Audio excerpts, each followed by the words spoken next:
hard for me to sit back here in this studio looking at a guy out here hollering my name when last year I spent more money on spilled liquor in bars from one side of this world to the other than you made. You're talking to the Rolex wearing, diamond ring wearing, kiss stealing, wheeling dealing, limousine riding, jet flying, son of a gun, and I'm having a hard time holding these alligators down.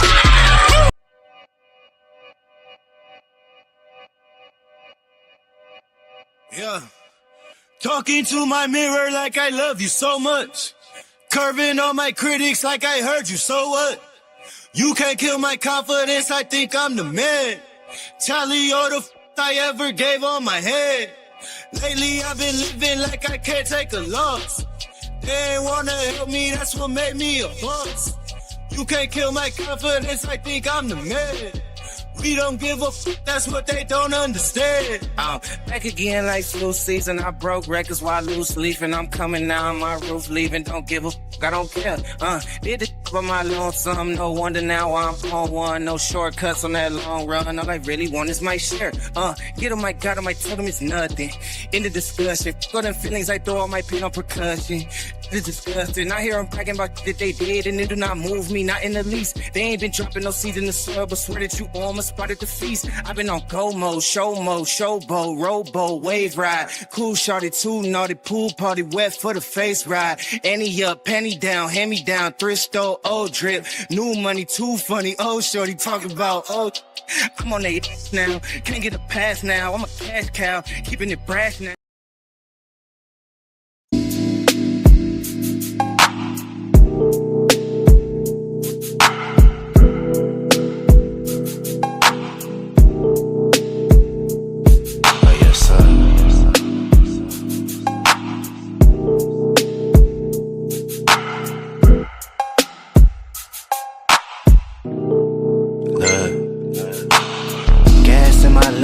Shoes on the cruise, country granny played the blues on the stools. Head wrapped silky chewing on this oxtail, scheming on a milli trying to hit the yacht sail. Gold shining lobster near the Everglade music. When we drop it's like you never made music. Better days never came easy to a quitter. Ain't no pump faking, let them see that I deliver. God body baby, big 7 in the skin. Probably why you never hear no better again. Higher than the spot that we bout to set the bar. Stankin', smell it before it left the jar. I just left the coast straight to another ocean. Got excuses, me, I'm really having motion. Sipping on mimosa, chopping real estate game. 40 years later, still the same lane. Just left the hood, never heard of you. 30 long years, not a single word of you. Shop booming, baby, come and get it while it's open. I don't have time, I've been busy having motion. Just left the town, things spoke to you. You a L7, probably served to you. Shop still booming, come and get it while it's open. I don't have time, I've been really having motion. Boy, stop playing, this is not your lane. Never seen struggle, you do not know pain. Stop playing, would you be yourself? How they see you, how you see yourself. Ain't real, acting real fictitious. Family on the west probably still hit switches. Playing Sally Cell, brought the thumper in the car. I been down in Austin burning rubber down Lamar. Keep what you earn, put it back in the business. Gold mouth shorty spinning racks at the dentist. One stream need a whole 7 ways. That weaker than a whole 7 days. I've been playing chess, working on the left brain. Buzzing in my city way before the press came. Went and bought a now he think he less lame. Got the kind of gas that could fuel a jet plane. Just left the hood, never heard of you. 30 long years, not a single word of you. Shop booming, baby, come and get it while it's open. I don't have time, I've been busy having motion. Just left the town, things spoke to you. You a L7, probably served to you. Shop still booming, come and get it while it's open. I don't have time, I've been really having motion. Y'all know what time it is. Jury, what up? Lords of the land. Ain't got no minutes for you in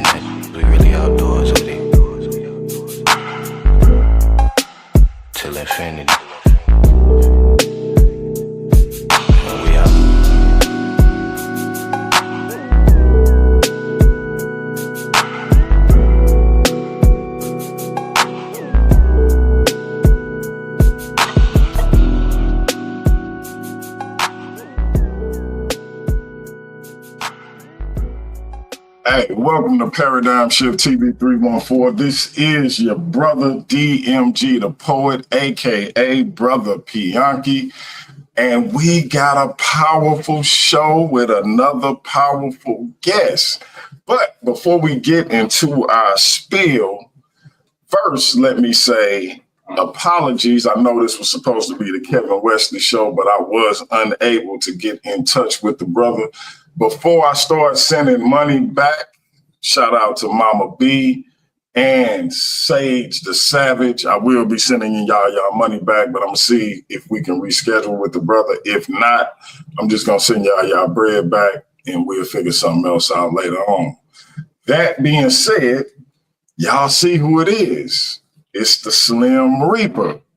Y'all know I got to do my spiel before we start talking our talk. So I want to say God bless to all my Christian brothers and sisters, Hotep to my Kemetic brothers and sisters, Shalom to my Israelite brothers and sisters, Assalamu alaikum to my brothers and sisters in the NOI. I want to say peace to all my brothers and sisters in the nation of gods and earth, them 5%ers. I want to say Islam to all my Moorish brothers and sisters. I want to say what's up to all my atheist brothers and sisters. I want to say salute to all my Abo brothers and sisters. I want to say what's up to all my Rasta brothers and sisters. What's up to all my Owaspi brothers and sisters? Creator gang. I want to say what's up to all my Naga brothers and sisters, the electromagnetic messiahs. I want to say what's up to all my dramatic brothers and sisters, all them haters that want to boycott the platform. I see y'all. Salute to y'all for bringing all that extra attention to your boy. Last and certainly not least, I want to say Jumbo to all the rest of my brothers and sisters all throughout the African diaspora, be it here in the wilderness of the United States of America or beyond. Y'all know who y'all are. Hey, we can have unity without uniformity, and we can. This is the most important one. We can disagree. I don't know if Chris Harris and Leandre gonna ever be able to get there. We can disagree without being disrespectfully disagreeable. Our different ideologies should not keep us from uniting. But these light-skinned cats is not going to let me get my Super Bowl, y'all. That being said, my brother, please reintroduce yourself to the Paradigm Shift TV 314 audience. I actually think it would be better if we let Chris introduce me. So let me play what Chris says about me. This ain't Chris Harris. This don't say you. I wanted Leandre on here. This doesn't say you. You're supposed to be more than what you're doing. But instead, you're interrupting me while I talk. As much as me and Leandre disagree with each other, guess what? I was able to sit up here and listen to his critique of me today because I want to get better at debating. That's why I'm going one-on-one with him, because I acknowledge him somebody as a superior peer. That's not hard for me to say. Hey, you are the... Hey, man, I'm going to tell you, my wife truly believes I'm the pettiest man on the planet. And I got to tell her, I have been surpassed by this skinny 6'8" cat out in Fresno, California. I have been surpassed. You are the pettiest dude on the block, my brother. But, hey, family, we are here with the Slim Reaper. He is here to respond to all the festivities from last night's show. He is here to answer some questions from old DMG. My brother, where you want to start? Hey, man, wherever you want to put it, man, that's what we're going to take off from. So what we do. All right. So listen, many Christians use these terms, I should say, interchangeably, but they are not the same. How do you define the difference between biblical inerrancy and infallibility? And can one believe in infallibility without affirming absolute inerrancy? Yeah. So inerrancy and infallibility, those are terms that. And do you put the questions on the screen, or you cool? No, I'm cool. Those are about degrees. So inerrant could mean that it's not wrong. So you might have something that that could possibly be wrong, but it's not, without error. You might have something like, let's say you sent something to a team of editors, right? And team of editors and experts, and that every fact in there has been checked, and so it's without error. So that means in error means to be without error. Infallible meaning that it's not possible for it to be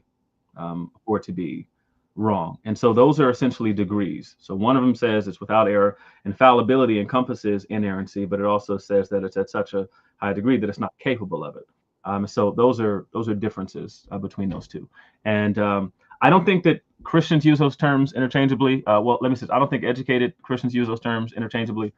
You may have lay people who do that, and then you have lots of people who went to nowhere university and want to pretend to be academic, who will use those terms interchangeably, right? But then talk authoritatively on topics. Yeah, there's a difference between those two. And three. You're not talking about anybody in particular, are you? I'm talking about several people in particular, one of which has a fake master's degree, Chris Harris, and who won't show it. He says, at my mother's house, he refuses to show it. I'm talking about the other people that Chris Harris has always had backing him. I remember my first interaction with him.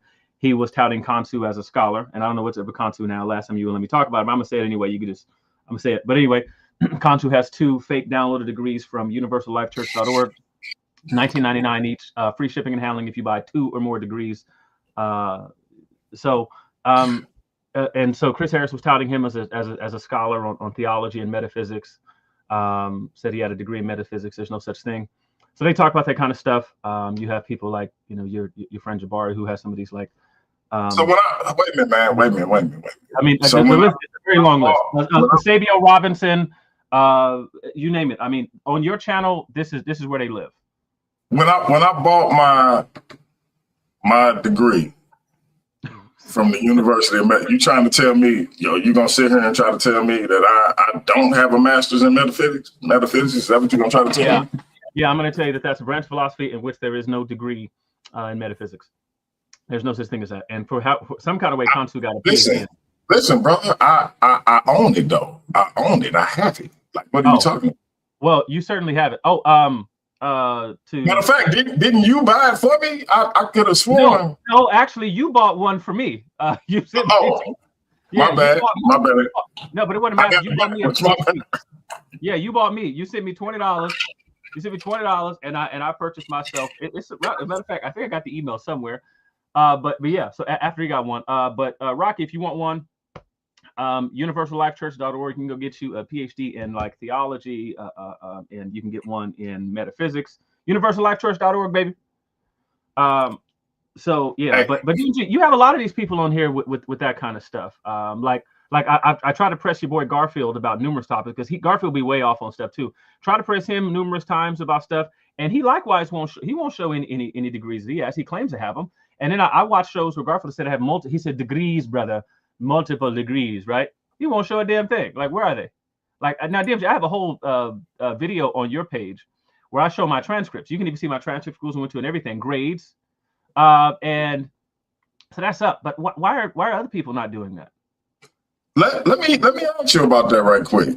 What do you think the issue is with the people who have an issue with Christianity? Excuse me, and this I'm trying to make sure I'm wording it correctly. The lack of education on Christianity, but still speaking on it with authority. Where do you think that comes from, and why is it so prevalent? Yeah, so I think that's one of the proper use, and I'm not a psychologist by any stretch of the imagination, but I do have a DSM-5 here. As you know, my cousin is a psychologist. We've talked about this.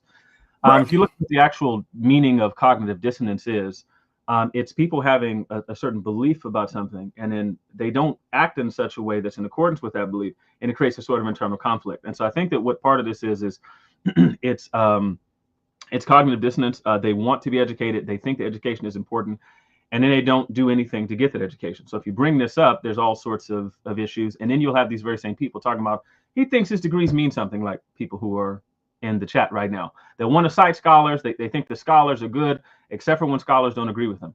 But we live in a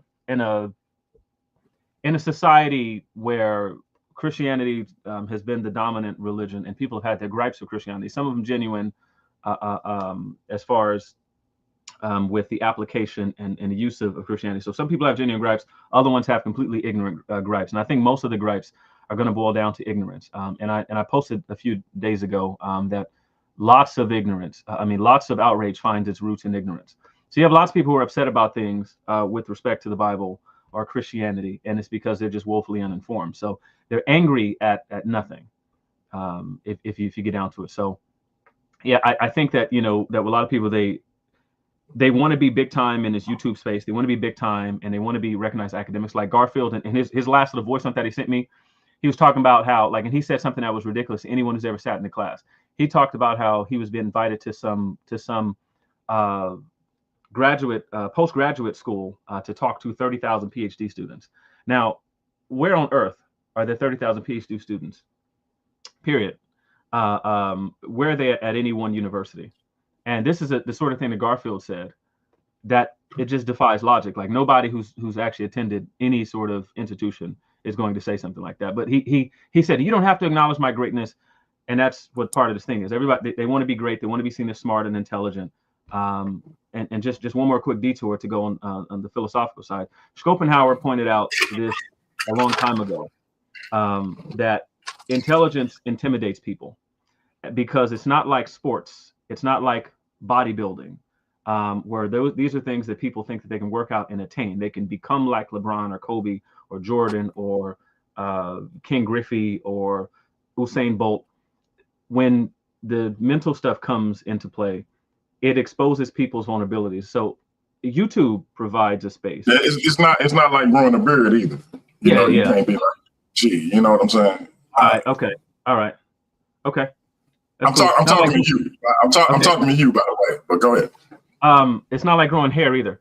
But anyway, so it's intimidating to people. Touche. Yeah, touche. So, but here in this space, it's like this little lane where they don't have to be pressed or challenged on anything that they say, and that's why they don't like to be challenged.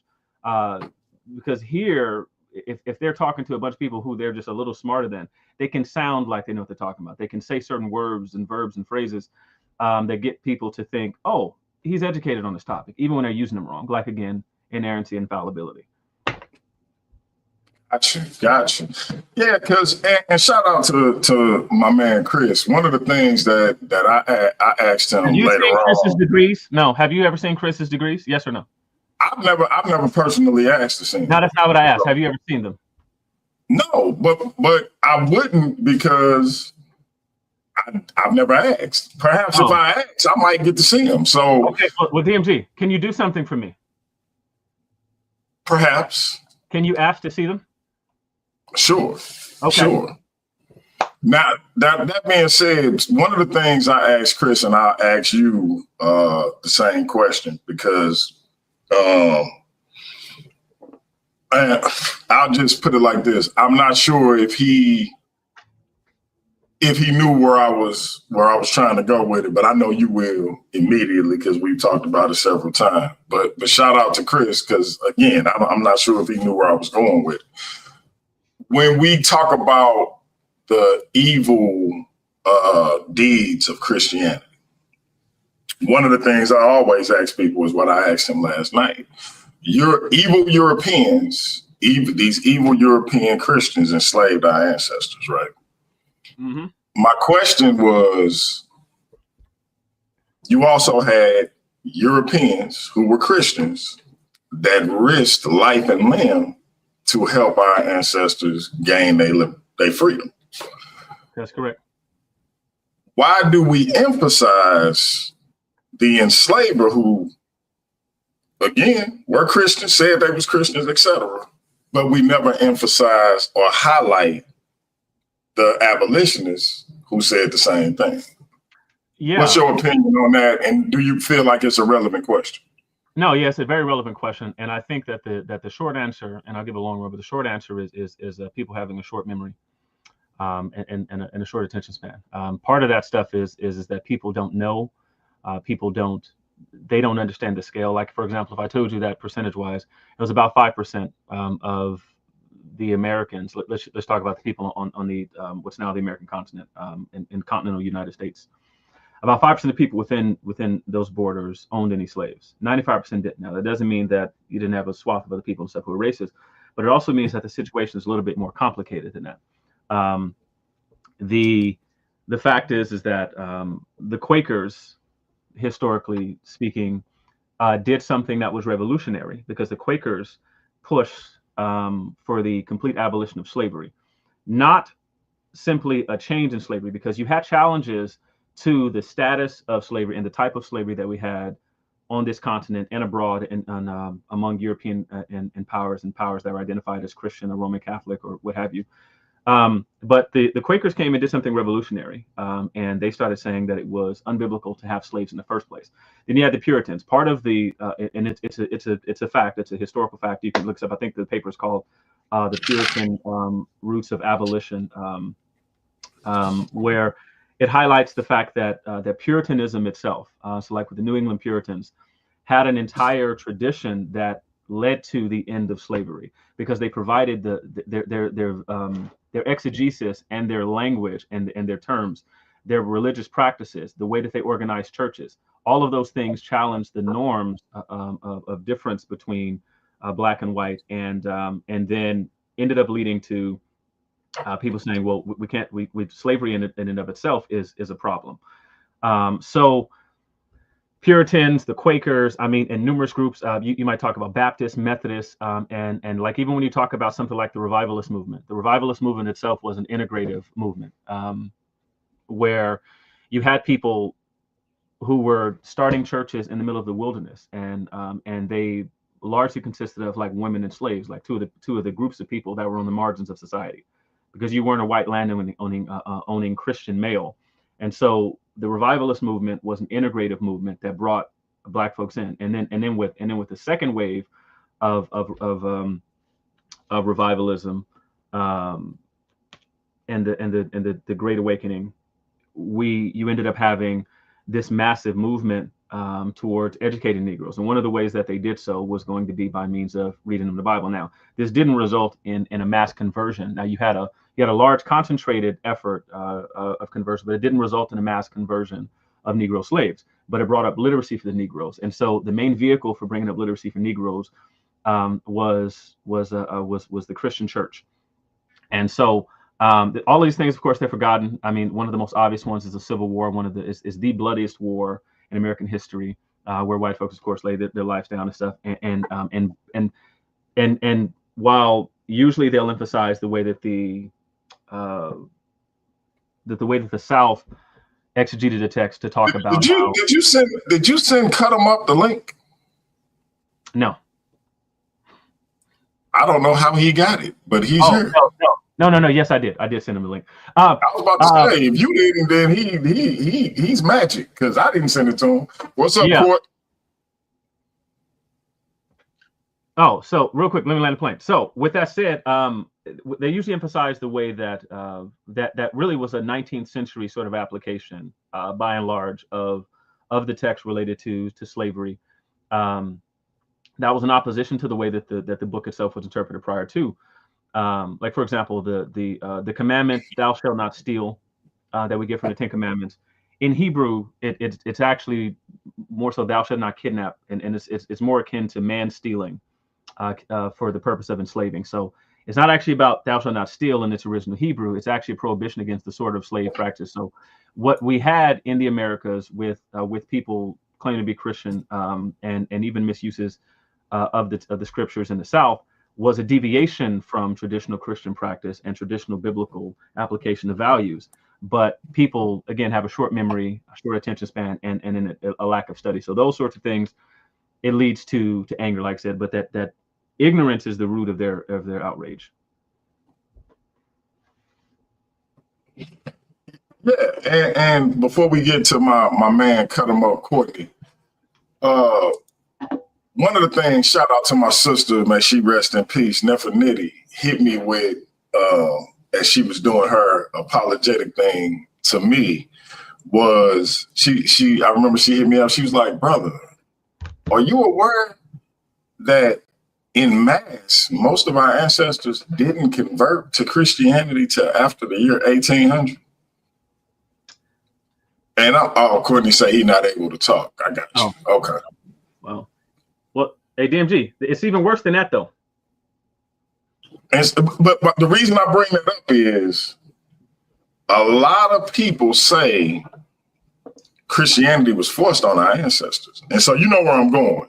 Take it from there. Take it from there. Yeah. So that's one of the, what I said, you have ignorance, you have a short memory and a short attention span. Because in reality, it's not even that till the 1800s, but like you had actual like slave owners, like some of the slave codes in Virginia in the late 17th and early 18th, meaning the late 1600s and early 1700s. In those time periods where there were laws against educating them, teaching them the Bible, there were laws that, like for example, in Virginia specifically, that forbid them from attending church services. And so when church service, things like that were happening among the Christians and among the white Christians, that was done in opposition to what the law was.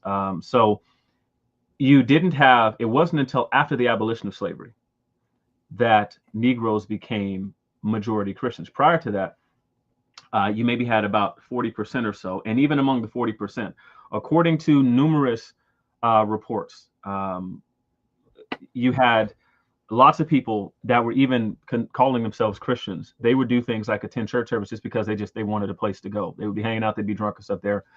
And they weren't professing Christians.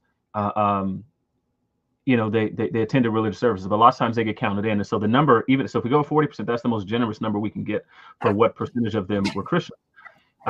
Because there was no conscious effort on the part of slave owners themselves. Of slave owning peoples did not want to Christianize their population, and it's because of their application of the Old Testament. Their reading of the Pentateuch basically stated that they read it as if they were the Jews and the people that they were enslaving were enemies of Israel, and so that was their application of these texts. That meant that according to their reading, you cannot enslave a fellow Israelite. Israelite in that particular context meant that the person was a Christian. So they had an incentive not to reach their slave population with Christianity. They actually kept all that stuff away from them because it continued to practice. But so on the one hand, you had the Europeans saying, we're getting these people so that we can Christianize them. And so that was their stated purpose for going and grabbing them. Now, they had already been grabbing them prior to any papal bulls or anything like that. And we get some of this with one of the primary sources, the Chronicles of De-Azarara. And De-Azarara tells us that was one of the, as they were kidnapping, doing this stuff, it was like, well, it's going to be a good thing because, once we get them over here, we're going to teach them the gospel and stuff. In reality, once they got them, and this was the same for Roman Catholics, where they're talking about in Spain or in Portugal, if you're talking about the Anglican Church over in England, you could be talking about Protestants. You could be talking about Orthodox ones from Russia. Once they actually acquired these people, they made a practice of withholding Christian faith and Christian teaching from them because they said if they become Christian, I have to free them. So it was a purposeful effort not to, whereas opposed to people think that there was purposeful effort to Christianize them. Right. And it's the exact opposite. But I mean, there are written scholarly works on this particular topic. Like one of them, the book is called Slave Religion, and you see that actually traditional African spirituality, like Phyllis Wheatley has written about the topic and how there was a continual practice of traditional African spirituality that continued. In a small number, you had some people who came over as Muslims, but traditional African spirituality that continued. We had no Kemetic practitioners. I just want to put that out there, by the way. But you had the. I like how you had to throw that little dig in. We had no Kemetic practitioners, by the way. We got to put that out there. So yeah, but if they knew better, they wouldn't say the sorts of things that they're saying. Hey man, listen, we got the one, the only, the I hope I'm pronouncing it right. The Nasrari be washed in the building. I'm gonna get to my second question, but before I do, be washed. What up with you? Salute. It look like you chillaxing. Hey man, hold on. I'm trying to zoom. Did you get a haircut, brother? Oh no, bro! I just got to pull it back. I'm about to say, man. Where's sis at? The lava that got a hold of brother or something like man. Boy. Okay. I had to make sure. All right, and y'all both can deal with this question. Courtney would have loved this as well. Textual transmission and inerrancy. That's what we're dealing with. Given the thousands of manuscript variations in the biblical text over the centuries, how can the doctrine of inerrancy be logically sustained when we don't possess the original autographs?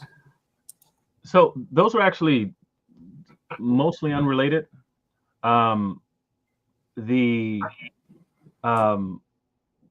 we have with we don't need original autographs anyway, but because that sort of thing, that's more so a question of whether we can establish what the original actually was.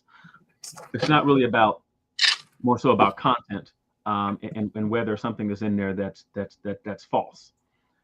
So that's separate. So I'm largely confused, but if we're trying to establish what the original is, having thousands of manuscripts helps us to establish what that original is, because it means that, if there's 3 or 4 different sheets of paper that we have, and each one is missing a word, but it's missing a word in a different location, we put them all together, we know what the original sentence actually read. So the red dog ran or whatever, if the is missing on one, but all of them say the, dog's missing on one, but all of them say dog, red is missing on one, so on and so forth. If you look at them all together, you can say the original would have said the red dog ran. So that's about that's as simply as you could put it, really. Yeah. So and that's what we get. Now, on that note, because Byron, myself, and Courtney, we've been talking to a lot of Muslims actually about this, part of one of the issues with that. So the fact that we have a bunch of variations within the text, but we have thousands of manuscripts, that's actually more helpful. Like in Islam, for example, if you try to apply the standard Islam, it's just going to fall over because of the fact that they had a controlled transmission of the text, where what they did is anytime after a certain point in time, a certain number of variants pop up, they just burn it. And we know that what they burned originally was a bunch of the originals in the original dialect of the Prophet Muhammad. So they took all of these texts that were according to their Islamic narratives on different leaflets and stalks and rocks and all in parchment and papyri, and they looked at all this stuff, and then they compiled one version of it, and then they burned all the other ones, and then they did that multiple times. 1924, they did a lot of that again with the Royal Cairo edition. In a controlled transmission of the text, it's harder to establish what the original actually is. When you have that many manuscripts, it means that when people think that somebody popped up and just inserted things into the text, well, it makes that sort of thing impossible. They could have inserted something into the text, but it would just mean that we would know exactly what they inserted, because of the fact that we have so many manuscripts in other locations from around the world. So now once we know what it is, then we can discuss whether or not what's there is inerrant.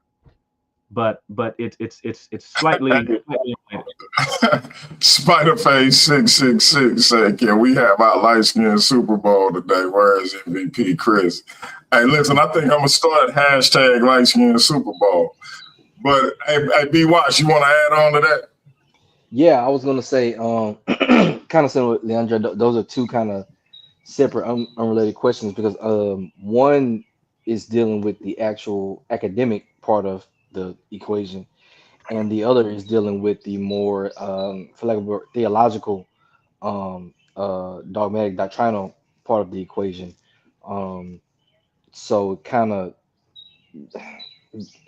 I would wonder necessarily, and not saying you did this, DMG, but like you wouldn't put those two in the same sentence when trying to ask get a quote unquote gotcha moment, in my opinion, because it doesn't like it wouldn't follow that you would even use a track for either. But as far as inerrancy is concerned, it really depends on which definitions of inerrancy. There's a very jokingly high fundamentalist understanding of inerrancy. I mean, which the Bible can't err on anything when it comes to history, math. I mean, astrology, anything. Like it can't. Like it's just everything that it says. Like everything is literal. But then there's a more nuanced approach to where on the things that it's trying to speak about, it's inerrant. Like if it's saying like let's say if the Bible's going to say that, if Jesus is going to say that the body will, the temple will be torn down and then raised again in 3 days, right? He's not in error, because according to the Bible, that's exactly what happened. Like he's speaking about exactly what happened in that instance where he died and rose again in 3 days. And so yeah, that without going into full, taking up the whole time, it's just you wouldn't necessarily put those two things in the same sentence and say like one talk to the other in that sense. Nobody cares. The Paradigm Shift TV 314 pillar. You want to add on? No, I'm just here for support, man. I wouldn't be a member of the super team if I didn't support the super team. Shout out to the bros. Body. All right. Body. Hey, DMG, I want to cover some too that I saw in the comments a while back, because you got half of your viewers be slow, so I want to cover some too. Man, don't be talking about my viewers, bro. Don't be talking about my viewers. I'm only talking about half of them. So part of the thing is, if someone is touting having particular degrees, right, or speaking as an authority, logically that person should be an authority on the topic, right? Or they need to be drawing from some authoritative sources. With Chris Harris is around pretending to have a master's degree. Garfield is claiming to be a historian. Kansu is claiming to be a theologian and a metaphysician. I don't really know what that is, but a metaphysician. Kansu has a master's degree in metaphysics. PhD in metaphysics. PhD in metaphysics. He's a doctor.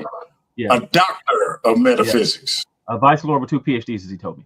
A vice lord. Vice lord with 2 PhDs. Shout out Dr.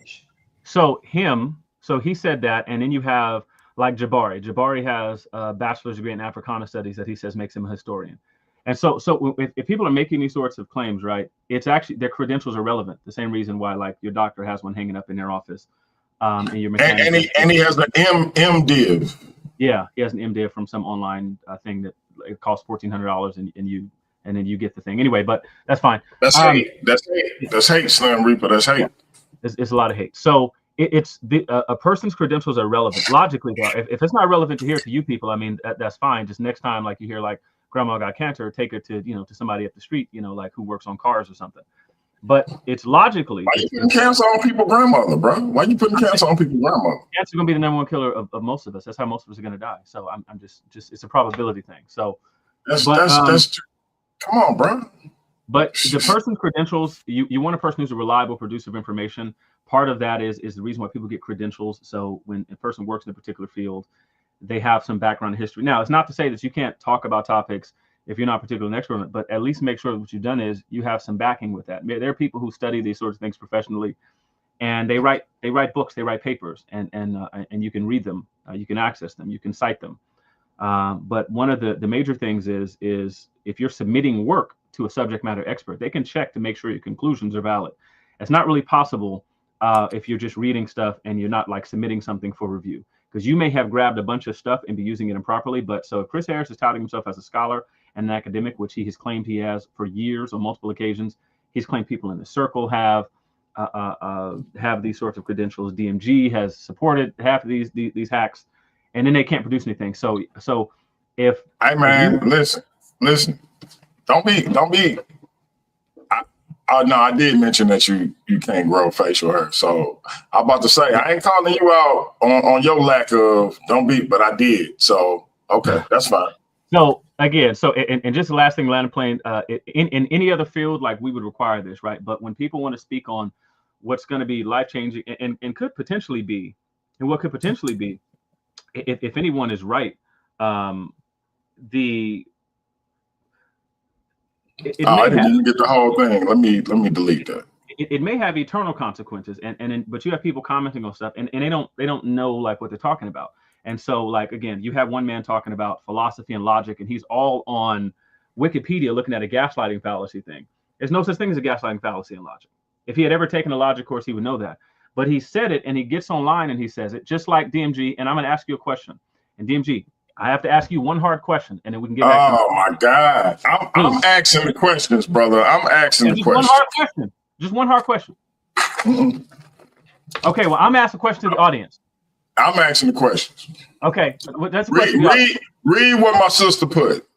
Don't come for DMG. Okay, I ain't coming for DMG. It's not for you. It half is for you. But why did you can't help yourself. You can't help yourself. Why did you let that man sit up here and say he's an existentialist? I know you mad. I know. Listen, brother. Listen to me. Listen to me. DMG, I would like that answer too. Listen to me. Hey man, I'm not gonna let y'all gang up on me, Byron. Don't play into. Don't let them peer pressure you, brother. Don't let them do this. Listen. People can call themselves whatever they want to, brother. Anyway, listen. Okay, let me say this. I can't call myself the Prince of Persia. I can't call myself that. No, you cannot. There are criteria. Why can't I?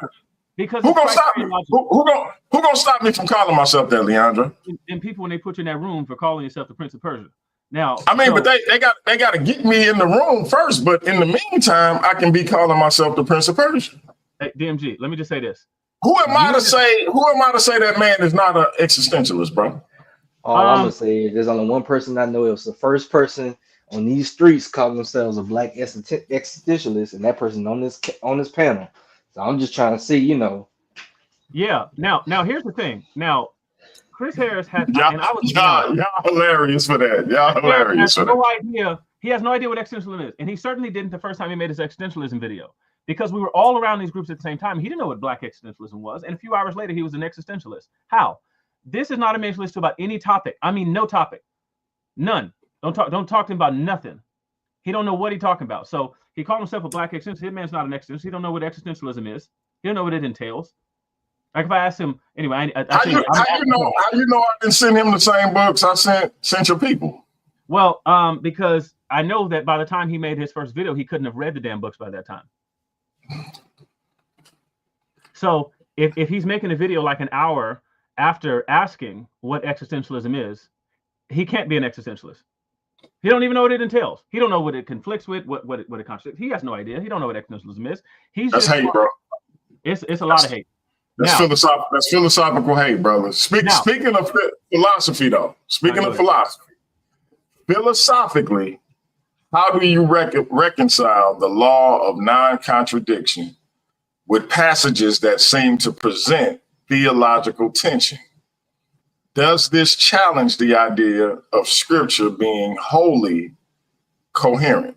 No, because even in logic, there's an entire field called compatibilism that basically highlights the fact that that you can have things going on in different spheres. So you can still have. So, for example, compatibilism says that as an agent, I don't know what the content of God's decrees are. So I'm not acting on God's decree when I choose to act on anything. Now, God has his decree on this compatibility view. God has his decree, but his decree is inaccessible to me. So when I'm choosing to do anything I'm choosing to do, I'm doing so for my own agent apparent reasons. So why do I decide to steal? Well, largely it's going to be circumstances. And one of the main circumstances that it's going to be is the fact that I'm in a position where I can steal. Doesn't mean I necessarily have to steal. You might have one on a writer, right? And you might be a klepto, but I have the occasion to steal. Oh, time out. See, this is the problem with you, Leandre. You a bad influence. You got D New in the chat. Shout out to my sister. I ain't seen you in a minute, sis. Shout out to my sister D New. You got D New in the chat.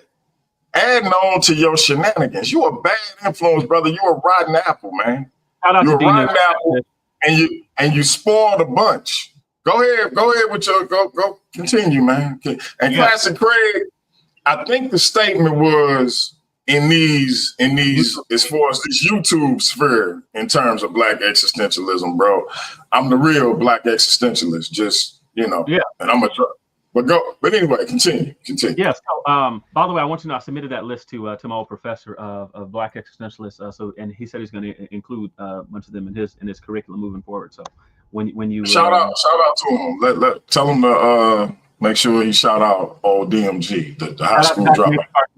Shout out to Dr. Nathan Carson. Anyway, by the way, I'm going to answer that question, Spider Face's question in just a second. But anyway, to answer this question, yeah. So when I make my decisions, I'm doing so because I have reasons that I want to do something, and so it's not because of God, in my heart and in my mind. I'm doing so because the desires of my heart are to do that.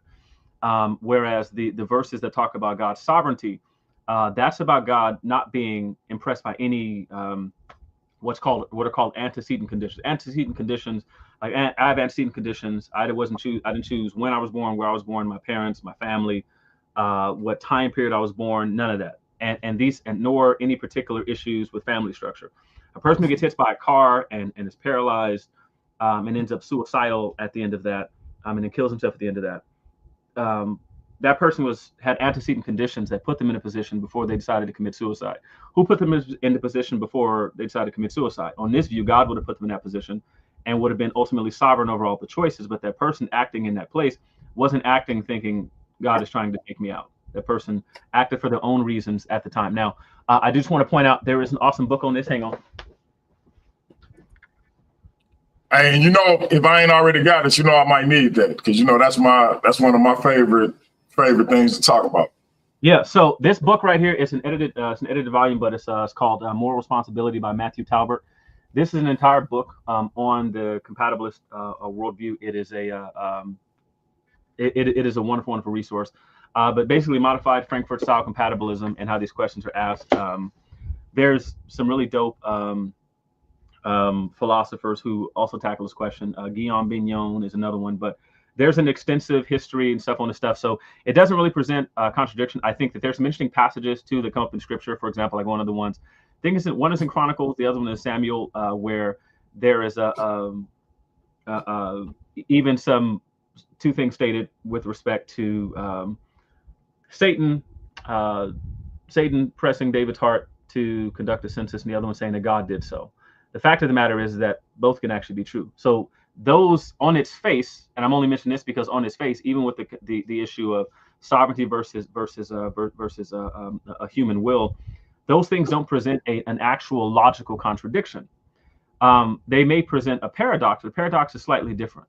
A contradiction means that you have a proposition of a statement and a negation of that exact proposition. The ball is blue.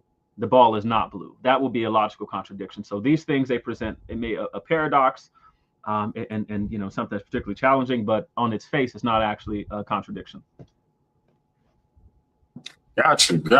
Nobody, Byron, y'all want to add on?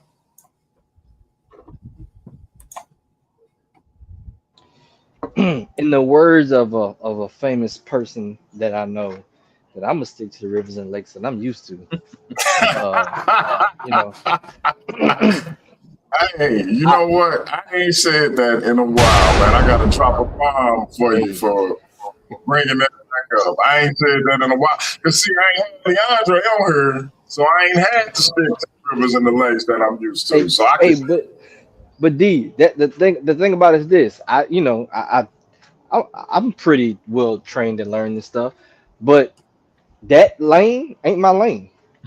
So right. You know what I do? I keep my mouth closed, and I ain't gonna talk about something I don't know and try to pull it and try to pretend on stuff that's not necessarily my lane, what I'm trained in. Especially when I got somebody that's trained in it, y'all. Listen. And with respect to you, DMG, you actually are more trained in that lane than myself. So I will even defer to you because that's not my lane. Hey Byron, Hey Byron, when I was doing that for the Masters in History, did I not interview you about church history and theology? Did I interview you? Yes, sir. Yes, sir. Had to. You want to go to some authoritative sources. By the way, shout out to Big Hemi, because that's exactly, I think it's perfectly put. I may not be responsible for my circumstances, but I'm accountable for my actions. That's good. Hey, Hemi. I don't know what you got going on right now, but check your inbox, the Van Gogh inbox. I sent you the link. Yeah, man. Hey, one of the first, I think it was like the first. No, it wasn't the first conversation I had with him. It was like the third conversation I had with him. That's exactly what I told DeAndre. Hey, listen, man. I'm not having this conversation with you, bro. I'm sticking to the rivers and the lakes that I'm used to. I'm like, this dude, I see what you trying to, like, he asked me like 4 questions in a row. I'm like, oh, okay, yeah, I see what you're trying to do, bro. Nah, nope, not hey, me. DMG. Hey, DMG, let me say this too, because somebody said, why am I so condescending to your viewers? I'm not. I'm condescending to certain people because it actually takes condescension to be able to have a conversation. I know you better get off of my viewers, bro. Hey, look, see, but this is what I say. People feel they when they say things like that, they feel the distance. They feel the distance, and they're like, "Oh, he's talking down to me." I necessarily have to talk down to you.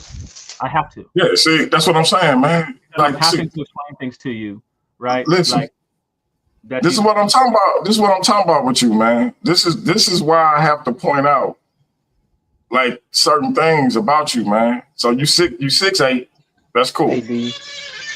But you're still a toothpick to me. You're still a toothpick to me. You can't grow a beard. You know. Oh, you up to 215? Oh, yeah, wow. Been putting on some muscle, I see. Okay, I got you. But what was you saying, B? Go ahead. My bad. No, you know what I'm saying. Sometimes Kobe gotta go to the rucker and put 45 on him real quick.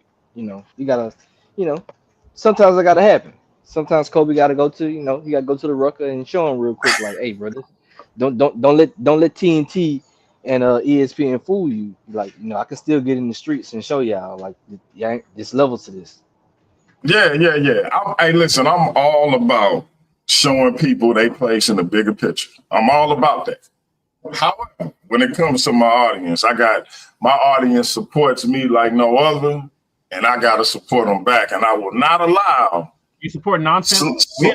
Slim, I will not allow slim facial hair to disrespect my folks. But listen, don't do it. I got another question. We all love the N1 mixtapes. It's amazing. Just don't. It's prime time basketball. That's all. Check it out. If the Bible, now this ain't one of my questions, but it's a question nonetheless. If the Bible is inerrant or infallible, does that inerrancy extend to the interpretation of it? How do you respond to the claim that human interpretation inherently introduces fallibility, making inerrancy practically unattainable?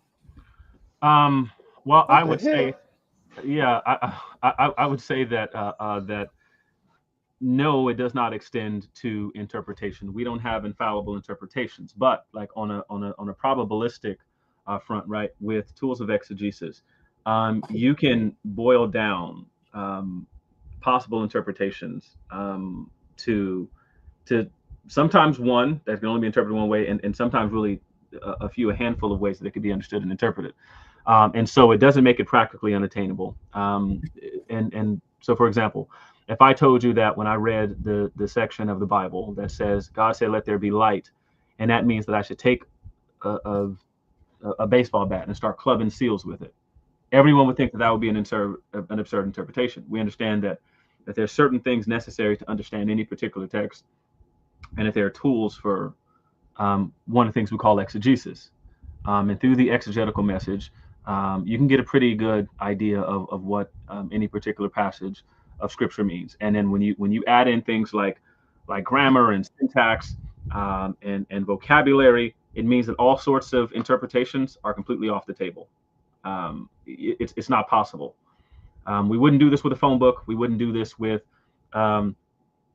We wouldn't do this with a text message that anyone sent, and all of these other means of communication. We think we can understand it. Shakespearean scholars use it. When we're interpreting any other thing, if two people are talking and conversing, there's a means to understanding. And when you begin with the assumption and idea that there's an intent of the author, that the author decided that that he had a message to communicate, he or she had a message to communicate, and that I need to figure out what this person is. It might be tone, inflection, all of these things come together to tell a story of what a particular passage means, or a text message, or a letter, or something from the government, right? If we get a ticket in the mail, we don't take liberties with the interpretation there.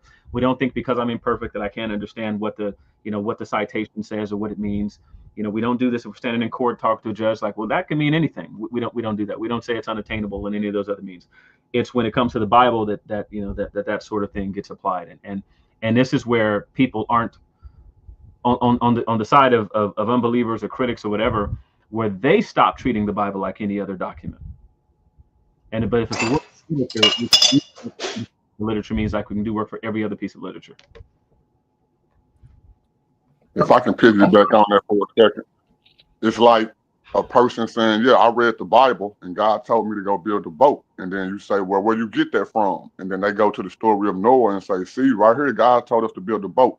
Nobody would take that interpretation legitimate, because you can read that on the surface level and see, well, hey, that wasn't talking to you, that was talking to Noah at that time. But when it comes to the other stuff, some of the more, I would say, for lack of a better term, some of the more complicated stuff in the Bible, people do it to those type of verses, but then not to the basic ones, when they should treat all of them the same. Real quick, I gotta ask this to Byron and Slim Reaper.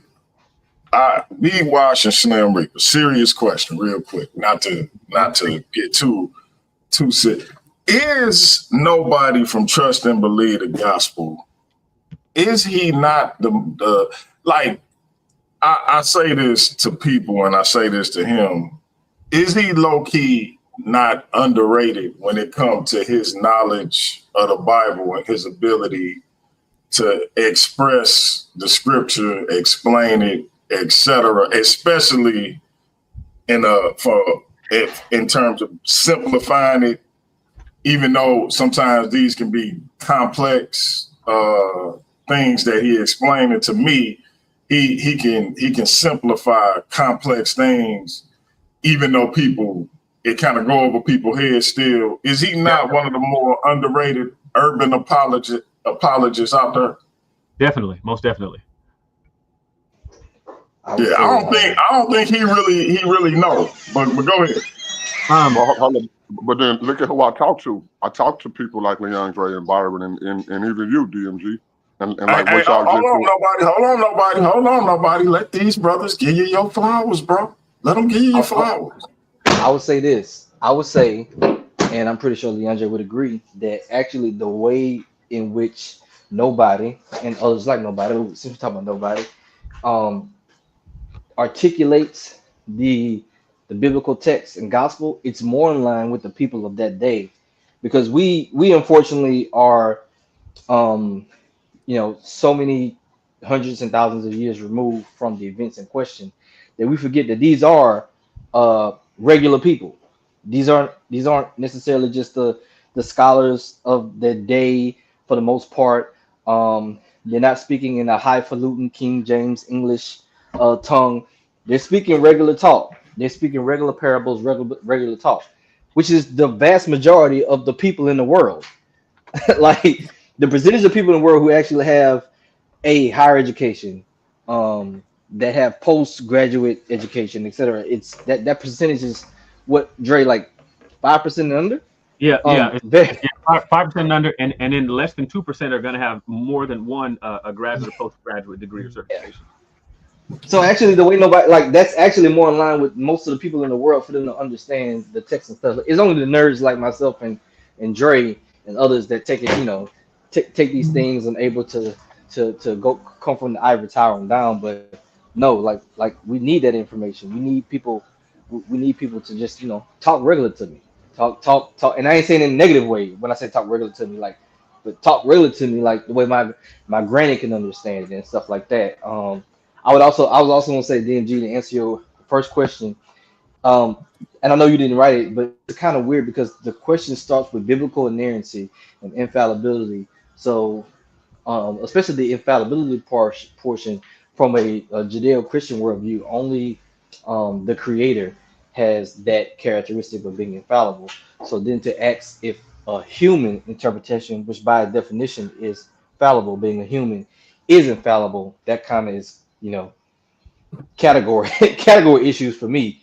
But even if we just talking regular, like DMG, let me ask you a question.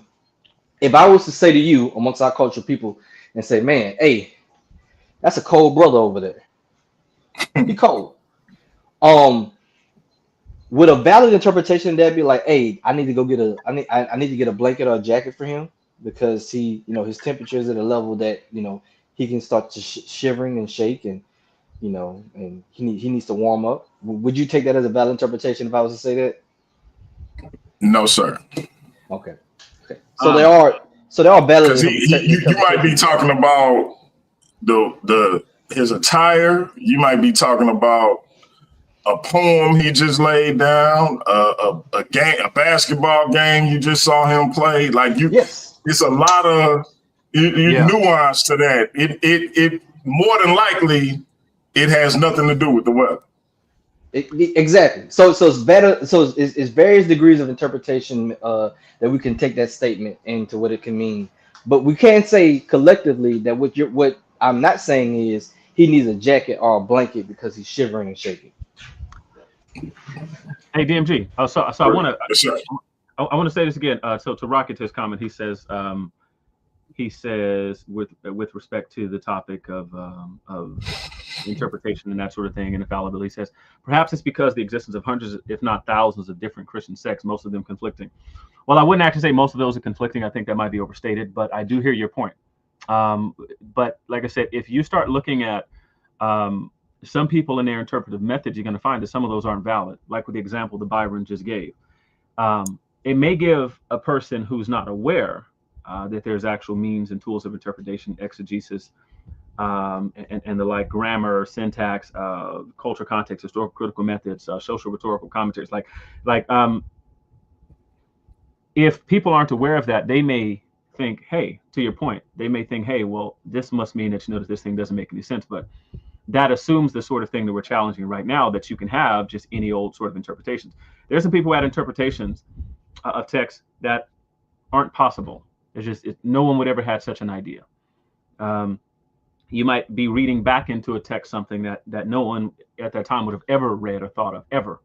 That no one in the history of interpretation ever thought of. A person comes up with interpretation later on, and then they think, oh, well, this must mean such and such. So you may have some people who think, well, look at all the different interpretations. I don't think most of them are conflicting, by the way, but even if we grant that they are, not all those interpretations are going to be valid interpretations. They're not going to be valid conclusions to draw based on the text itself. So, but I do think it was a fair point that people might do so because of the existence of different groups. All right. So again, this is my question. What do you think is the most difficult philosophical or logical challenge to Christianity that comes from within the faith itself?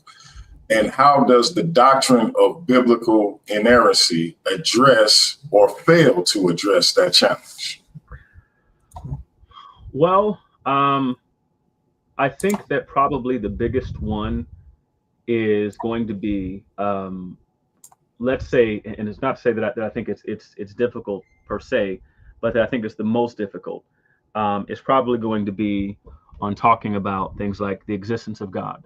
The Bible doesn't lay out reasons for believing necessarily. It's not meant to lay out things like believe God exists because these are your proofs and evidences and things like that. The Bible actually just assumes that God exists because it comes from a worldview that assumes that God exists. Most of the people on the planet today believe in higher powers.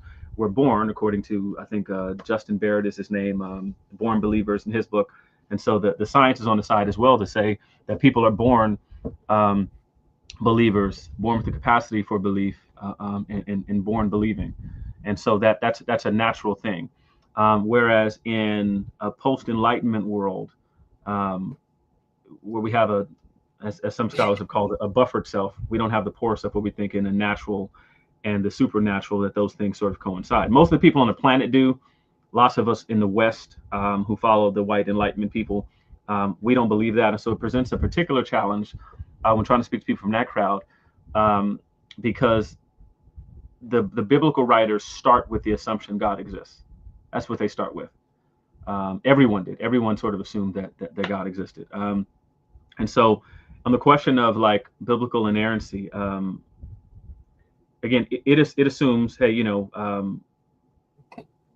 the Bible just, again, because it assumes that, it doesn't make any effort to trying to prove it. Paul sort of says, something that most people have interpreted to mean that God doesn't believe in atheists, because they have enough information. I think the science backs up the Apostle Paul, but in a post-enlightenment world where you have people thinking, well, like I want to see sort of empirical evidence is a category error, by the way, but they want to see empirical evidence for the existence of God. It presents a particular challenge.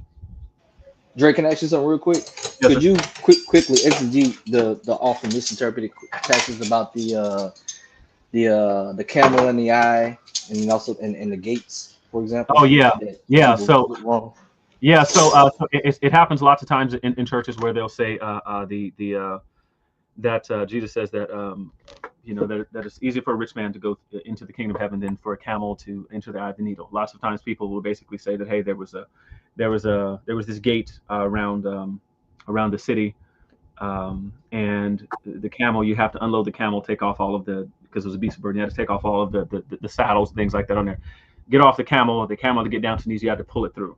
Well, we know historically that no such gates existed there in the city, and we also know that was as an adaptation originally that's believed to have started with the Persians, where they said that there's an elephant in the eye of the needle.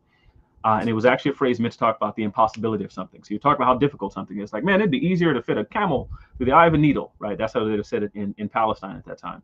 The Persians had an elephant. So the largest animal that the Jews would have known about was like a 2,200-pound camel. There was that, and Jesus was talking about how it'd be easier for a camel to go through the eye of a needle than for, according to the second question, for a man to enter the kingdom of heaven. But lots of interpretations and lots of sermons that you'll get will basically say that the text is talking about you have to humble yourself to enter the kingdom. The conclusion, I don't necessarily have an issue with. I think that's that's sort of in line. But the understanding that this is a gate that's around the city, that for whatever reason they would have made too small for one of the main means of travel for a beast of burden, that just wouldn't make any sense. Why would they make a gate that small? And there's been no gates ever been found that are excavated, nothing that exists in the other writing. It's just bad Bible interpretation. So the amount of people who go with that interpretation, it's not a possible interpretation given what we know about ancient Israel. I got a question for Leon, if you would allow me, DMG. Yeah. Yes, sir. I've heard you talk about this before, but we never really kind of went in depth on it. Can you explain and give us the statistics when you say that like Christians live a better life than non-believers, or religious people live a better life than non-religious people? Yeah, there's actually there's a book by Michael Argyle. It's called Psychology and Religion, and there's numerous works on this. But if you ever look into the question of psychology and religion, you're going to find it was sitting up here somewhere. It's a yellow book. It's called Psychology and Religion. Michael Argyle, Argyle. And the book basically highlights the fact that Christians live longer lives, that they are healthier, that they make more money. There's a thing called the Protestant work ethic, and Protestant work ethic basically highlights. Matter of fact, here it is here. Psychology and Religion by Michael Argyle. But there's numerous books like this that cover these same stats. that Christians tend to live longer lives. That they tend to be happier. They have less cancer, but less cancers of all kinds. One of the reasons, like for some of the less cancer stuff, is because they're less likely to use drugs. But not even just that.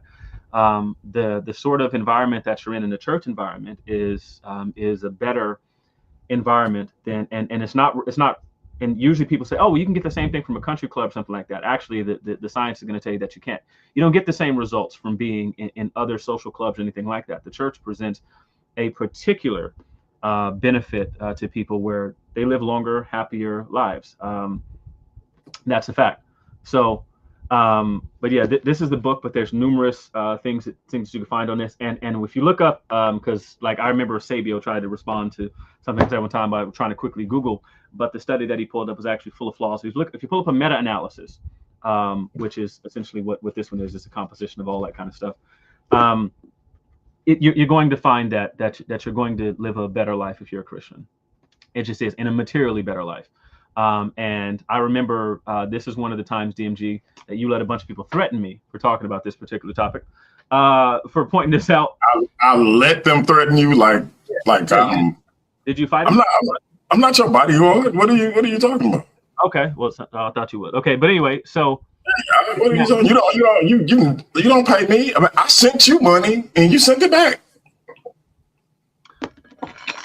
Okay, well, I'm just saying, but yeah, so it's something that's it's well documented, well established in the sciences that there's a materially better life that you're going to live, especially in the modern West, a materially better life that you're going to live if you are a Christian. You know, it's something that's demonstrable, and in comparison to other religious groups, you're not going to live as long. You could do other groups that also have social gatherings. It could be Islam. It might be Zoroastrianism. It doesn't matter. Comparatively, Christians are going to live much better lives in a material way. They're going to make more money over their lifetime, the whole nine. That's an interesting study. I think that should be a show in and of itself. Actually, nobody. I should take point on that. Nobody. No, I think that's interesting too. And even though we've talked about it more than once, I really haven't studied it out. But I think that's very interesting. I didn't know that until Leandre brought that up. Now look. Now watch this. Now the spider face dude. See, this is what we're talking about. You'll have people in here, right? And like he just put the emoji that says. He just put the little bullcrap emoji, right? But the problem is that, again, these are the data tables and things like that here. These are right on the book. These are right in the book that are discussing, and this is the particular chapter. It is called The Benefits and Costs of Religion. There are entire sections with the tables and everything in here, so you can call it bull. But again, I didn't write this. The psychologist wrote this. I didn't write the book. So you can call it bull, but to spite a face, I can tell that you struggled your way through 6th grade, the 3 and 4 times that you did, and in high school. How can you tell that based on one comment, bro? See, that one comment. I read like 50. Don't do that. Don't do that. Listen, Spider face. You all right with me, brother? I got one. This is my last question, and then we can freestyle. Passages where God commands actions we today consider immoral. For example, conquest narratives, slave regulations. Some say rape are often cited against inerrancy. From a philosophical standpoint, how do you argue that these texts are inerrant while maintaining a consistent moral framework that reflects God's perfect nature? Well, that's the last question. Well, so I'm going to object to the part about the raping thing, because that doesn't appear anywhere. Again, that may have to do with the person's particular interpretive methods, and not all interpretations are valid. You can look at, for example, Robert Gagnon, who's published widely on the topic for, a couple of decades, one of the authorities on the topic. And he goes over a lot of those passages that are alleged to have. Hey, Trey, keep going. I'm gonna step away for a minute, but I'll be right back. Hey, nobody, the panel is yours, sir. I'll be right back. So yeah, anyway, so those passages I don't think exist, and I think that the leading scholars, like the leading scholars on the topic, agree with me on that. But with respect to some of the other stuff, it boils down philosophically to a question of legitimacy of authority. And so if I told you that someone showed up at someone's house in the middle of the night and grabbed them up and threw them in a dark, cold place, left them handcuffed, and told them they could eat when they use the bathroom, in most contexts, we're going to think that that is something that's improper. Unless we know who the authority was. If there's a legitimate authority that's asking for such a thing to be done, it's not actually moral, because the person actually has a right to do so. The question itself assumes that there is a higher legitimate authority, which I would then ask you what the higher legitimate authority is. I would want to know your means of revelation and all that kind of thing before I can just assume that whatever action is taking place has violated that this morality. What we understand if we're talking about government is if the police come and get you and arrest you in the middle of the night because they have a signed warrant by a judge and you did something and you're arrested for some crime that you committed, we would understand that that's legitimate, because there's a legitimate authority asking to do so. And that's an authority that we got together and just decided had such a power. When the question is of God, and God is ordering things like conquest of a nation, you have a God who's higher than any civil authority that, at least if we're going with the idea that there's a God who ordered this. On that note, by necessity of being God, that person is higher than any civil authority that we're going to erect. We're never going to erect an authority that's going to be on the level of God. And we naturally believe that those people have a legitimate reason and that their actions are legitimate. And so we give deference to them in such a case. And so it becomes, actually, the problem becomes one of special pleading on behalf of the person who's making those sorts of claims. If they believe that, I don't know, that you can tell your kids what to do, that you have a right to the property that's in your possession. If you have a right to any property, that you can tell people to do in your home, that you can discipline your kids, that you can reprimand them, that you can have conversations with them, that you can scold them, that police can do so, that murderers and robbers and rapists should be held accountable in a court, or be held over to stand trial and have to answer for things. That people can be sued. It becomes one of special pleading at that point, because all of those things have to do with legitimacy of authority. And then either the question hasn't entered your mind, or you have a particular bias, and either it's stopping from entering your mind, or you're just saying, I just don't like that there's a God who's saying it. But we recognize this all the time. We recognize that people can do this stuff all the time. If my kids are my kids, I can govern and control all sorts of things that they do, all sorts of things. And if whatever deference you're going to give me, how much deference would be given to a divine person who created and ordered everything if all of this stuff is his? If we assume that this is a God and he's preeminent, pre-existent, and he created all of this stuff, then what would be his rights to his creation to order things how he sees fit? That's the philosophical question. And that, to me, I think that makes so much sense. I mean, people try to make it complicated, but it's really not. I think you've heard me use this analogy before. I make music. So if I write a rap or something, and somebody could say, well, man, that's the best rap I ever heard you write. But if I ball it up and throw it in the trash, nobody can tell me that I was wrong for doing it, because it's mine. So if God does exist, and if God and he created this entire world, then he has the overall standard of how we should live, what he can do, and it's really not rocket science. You know what I'm saying? So that makes total sense. It's a comment in the chat, DeAndre, that I want you to address.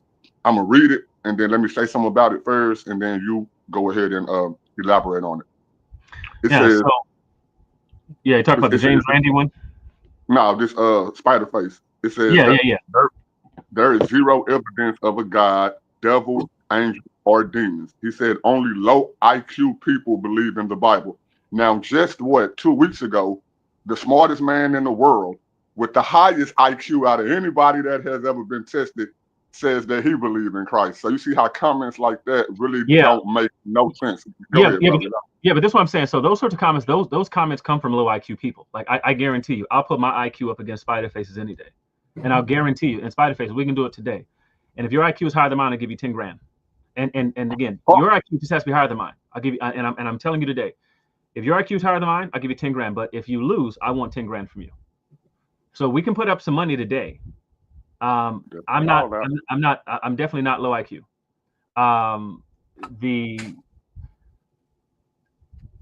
So that's Yeah. So if you decide you want to, if you decide you want to take the bet, we can bet today. I'll give you 10 grand if you win. You give me 10 grand if I win. Let's put the money up.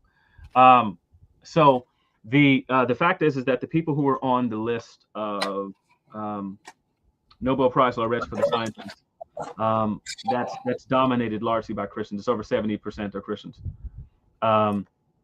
So that's a ridiculous statement. That's a low IQ statement from a high school dropout. It just is. So and it's obvious. If you look at the IQ, and remember Mudawa, that weirdo tried this stuff too. And then when you look at the actual study, I can tell you there's actually no correlation between the two. So I don't know. Utter nonsense. And like the other thing he says the James Randi Foundation offers $1.5 million to anyone who can prove God exists. Now, part of the issue with things like that is lots of people who make these sorts of comments, they think that the natural sciences are the only means of acquiring knowledge, when not understanding that the natural sciences themselves bend the knee to things like logic and philosophy and even theology. There's particular frameworks that overarch all of these things. The natural sciences has completely and utterly limited subject matter. Necessarily, since Francis Bacon and Rene Descartes decided that it wouldn't be about the question of agency, but it would be about the question of the mechanics behind things. So now, with that being said, there's all sorts of philosophers who have, and mathematicians and scientists, Michael Chieko, for example, the mathematician with one of the highest IQs on the planet today, tells you that because of the fact of the cosmological constants and the math that's involved in the universe, that there must be a God that exists. Now, that's not a low IQ person. Michael Chieko is not a low IQ person, and he has videos right now where he's going to say God is a mathematician. So the philosophy is behind and above all of these things. But like I said, as is theology, theology crowns all of those because there's a particular worldview about God and the way you think that the world is ordered that governs how you view everything else. Descartes, I wouldn't necessarily he went crazy. But he definitely had a really interesting project, the whole "I think therefore I am" thing. But Descartes Francis Bacon and Rene Descartes are the fathers of the modern empirical scientific method. So modern empirical science is built on philosophy, and there are philosophical issues with the modern empirical scientific paradigm. But if people think that the science is the only way you can do so, for example, logic is above that. Can you logically prove God exists? Absolutely. You can logically prove God exists with a very simple formula. If there's any possible world in which God exists, then God absolutely exists.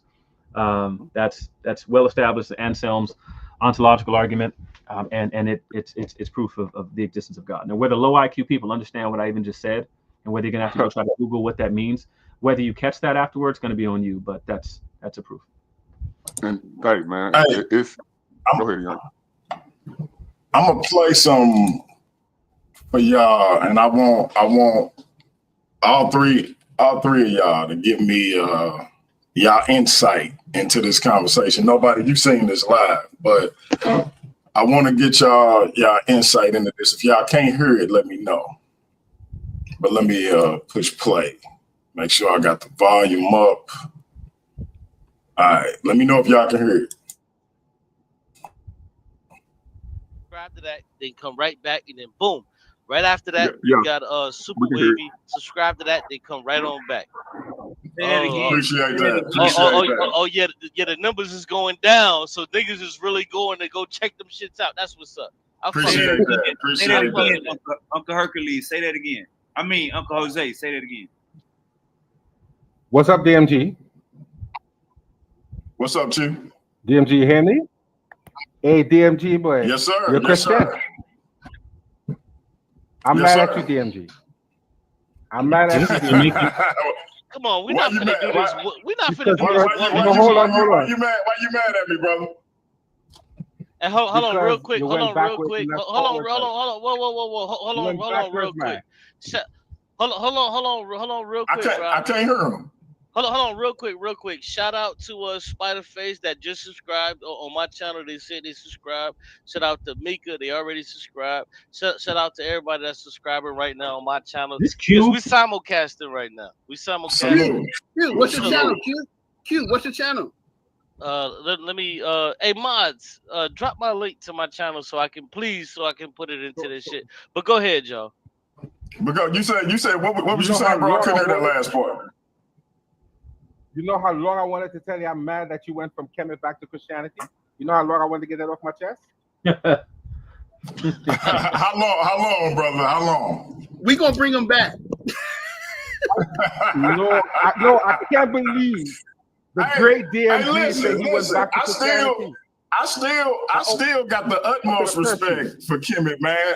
My Saber, Elder Baba Saber, Maurice Neferu right here in St. Louis is still my man. Queen Mother, Eni Teray, Aset, Kitty Haru is still my Queen Mother. And this the thing. When people say I went backwards, this is funny to me because everybody love to talk that ancestor talk, right? But I want to ask y'all, if you from America, if you are a descendant of slaves in America, what was your ancestor? And I don't want to hear about that talk about what was forced and what was beat into them, because I ain't never heard of nothing, no belief. Hold on, Texas Mama, you blocked over there? You blocked over what? The one thing my ancestors always was. She said she blocked on my channel. The one thing my ancestors. Oh, let me see if I can hold up, brother. This my main point. This my main point. If what I believe, African, you know, DMG. If what I believe, real quick, but if what I believe keep you from rocking with me when I shout out every Texas, I'll tell them to unblock you could possibly think of that black people follow. I shout out Christians. He'll unblock you. Israelites. I just got I shout out everybody. So I'm not excluding nobody from coming on my platform. Everybody got a voice.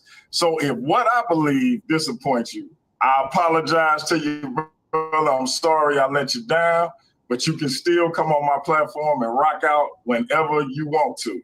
So don't be disappointed in what I believe. Follow what I actually do, whether it's online or in my community. Because what I believe ain't gonna mean a hill of beans to you or nobody else. We talking about what I do in the here and now. What I believe is irrelevant.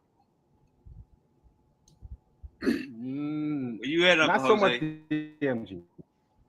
Because what you believe tells me a lot about you. What you represent tells me a lot about you. Break it down. And it doesn't mean, and it doesn't mean because you're Christian, I don't like you. No. I want you to tell me what it means to you. What it tell you about me? What it tells me is somehow, some way, you're more comfortable with being a Christian than anything else. And I'm not judging you. I'm not saying I don't like it and we can't have a conversation. But that tells me you're more comfortable with Christianity. So let me ask you what your issue is with Christianity. Well, I just had a bad experience with hypocrites in the church. That's my personal view, and I can't speak for anybody else. Right, but yeah, my mother was the best person on the planet Earth, and she was a good person.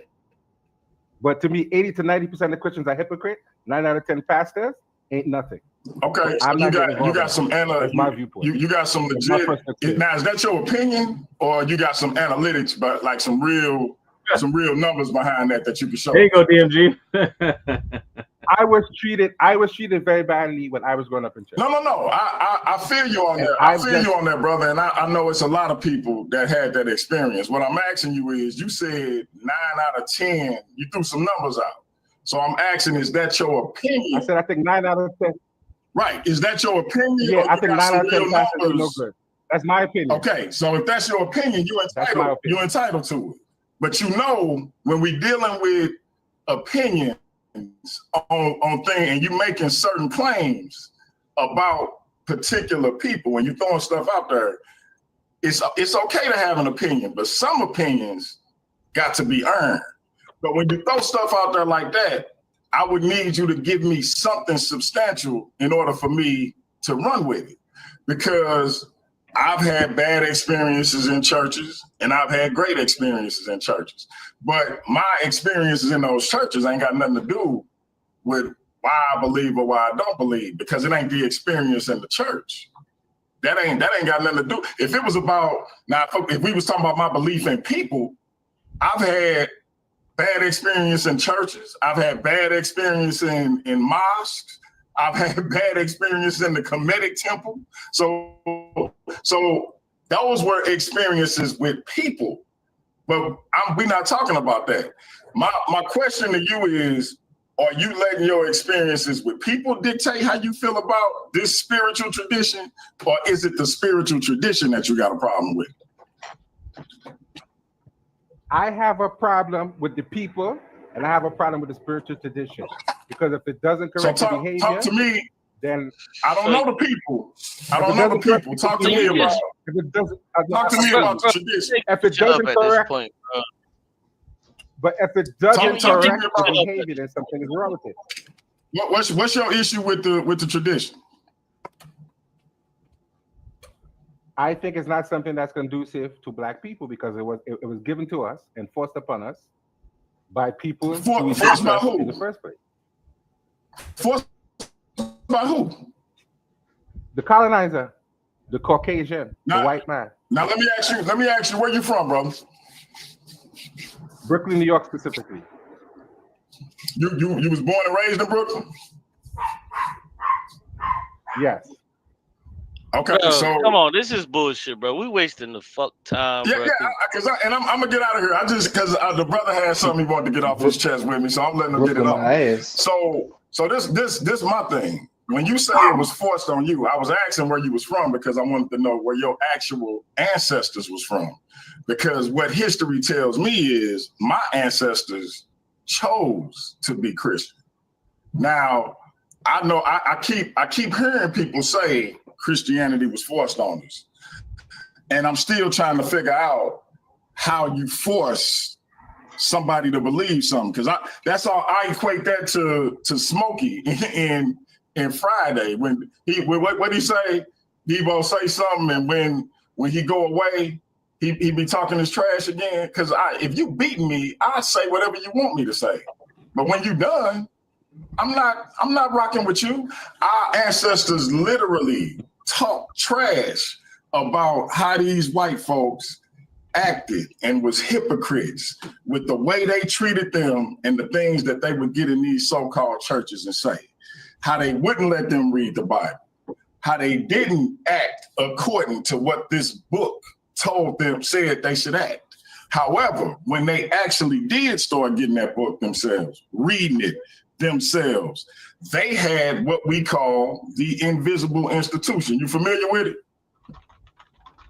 Never heard the term before, so I don't want to lie. Okay, hold on.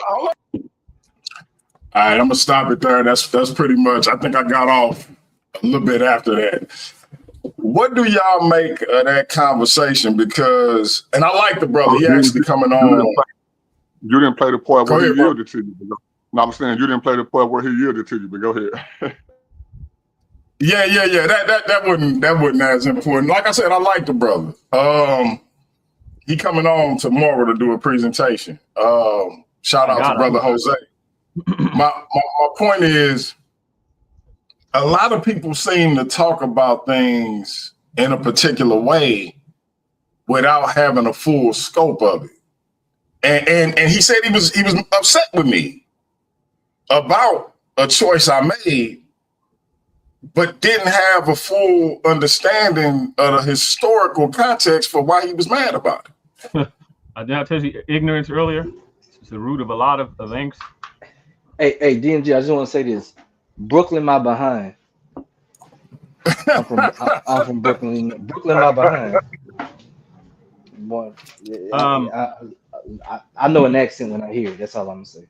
Hey, yeah, I've been telling you about them Jamaicans and Caribbean folk. But listen, I just why y'all stop it, man. Stop. I just want to say, so I thought a couple things are funny.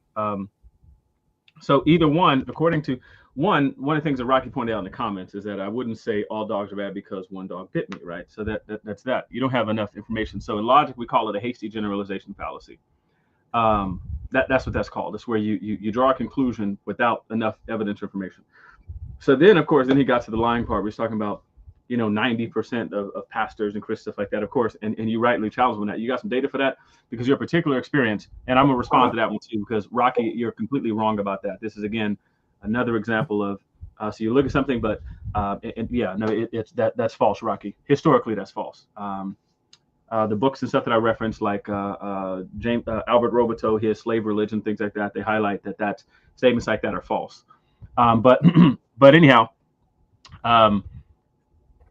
So he got to the line, but I do want you to think about this. According to his paradigm, here the way he laid that out, there's either no hypocrites in atheism or anything else, or he's tacitly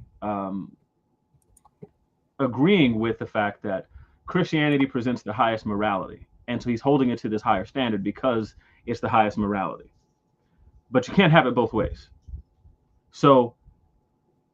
No, Rocky, we can have whatever discussion you'd like to have, but the facts are against you. So we talk about the code noir, right? You're saying that that's an example of something being forced. Oh, hold on, Drake. Stick to old boy not having the analytics, and then deal with Rocky. And Rocky, you can hit the link if you want to. I'll put it in your inbox.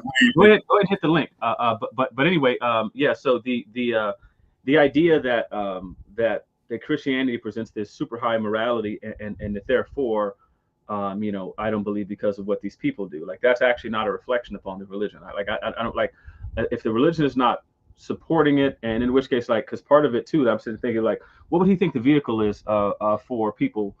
I don't know, would he want a Christian state? Would they enforce morality in such a way?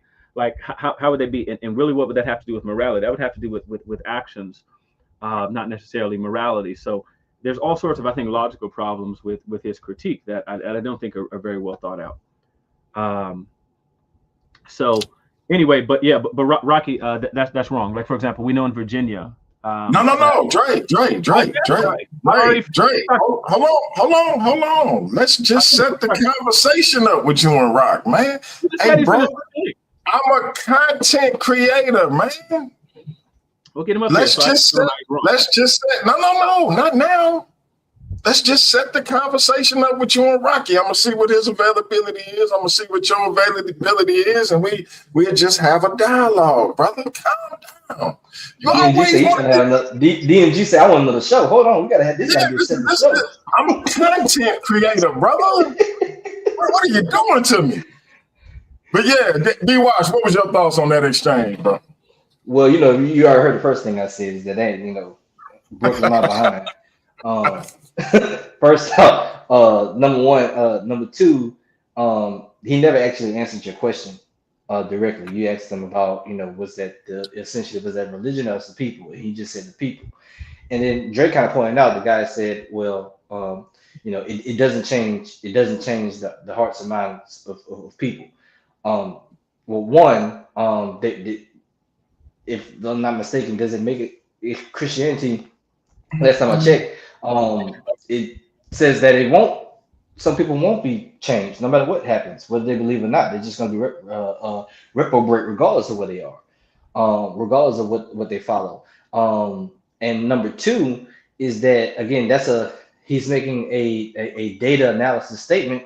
Okay, have you taken the accounts of the countless of people who have stated, both past and even present to this day, that this spiritual tradition actually has changed them in a moral standpoint and held accountable for certain things? Because again, if you're going to make a statement, you got to make sure that you have these other things in line with it. Because he said something like 9 out of 10 people.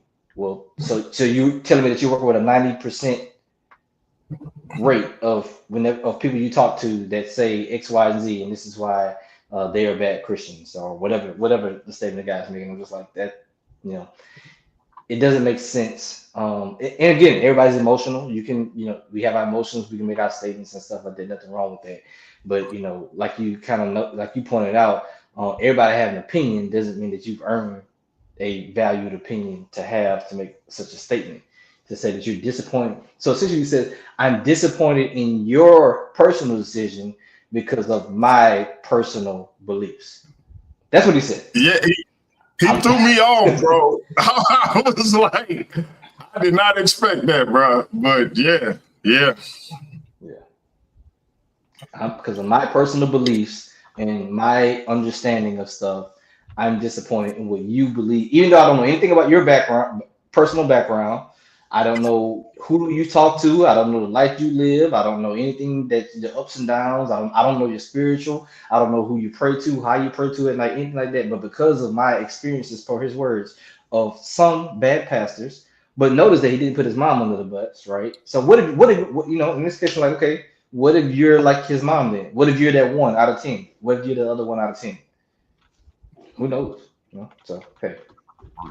Yeah, it was because I've had, you know, like I say, I like the brother, and we've been trying to set it up for him to come on the show for a while, but it hadn't worked out yet. But hopefully he'll be on tomorrow. But when he jumped on and he was saying that, let me go before you give I was yours. like, what's that? Let me go before you give yours. Oh, go ahead, bro. My bad. I was gonna get to you, but go ahead. I was saving you for last, but go ahead, bro. No, I think you should be the final say so since it's you. Of course, I agree with both of the brothers as well. I think it's not only a lack of information, it's also and nobody saw it happen live. Nobody was in the chat while it was happening. I think he's also being biased in his experience. Now, first off, when you read the Bible lets it be known that there are going to be wheat that grow right along the tares. Everybody knows the verse in the Bible where the people get to heaven and say, God, didn't I cast out demons in your name and do all this stuff in your name? And Jesus said, I didn't know you. Them were people that's at the church. So even if the Bible is telling you that there are going to be people that's in the church who are just there, or they are fake believers, false Christians and all this, then you say that you grew up in church, I'm pretty sure everybody at your church wasn't bad to you. I'm pretty sure you had that man or that woman who poured into you, who looked out for you, who, you know, called on you and all this other stuff. Why didn't those experiences override the negative experiences that you had?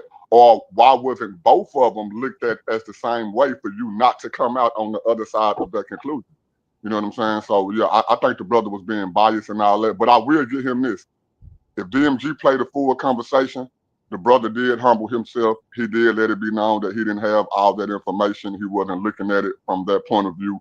And he yielded to what DMG said. So overall, I think DMG walked the brother down in a good way. He didn't go off on him. He didn't, you know, blow up on him.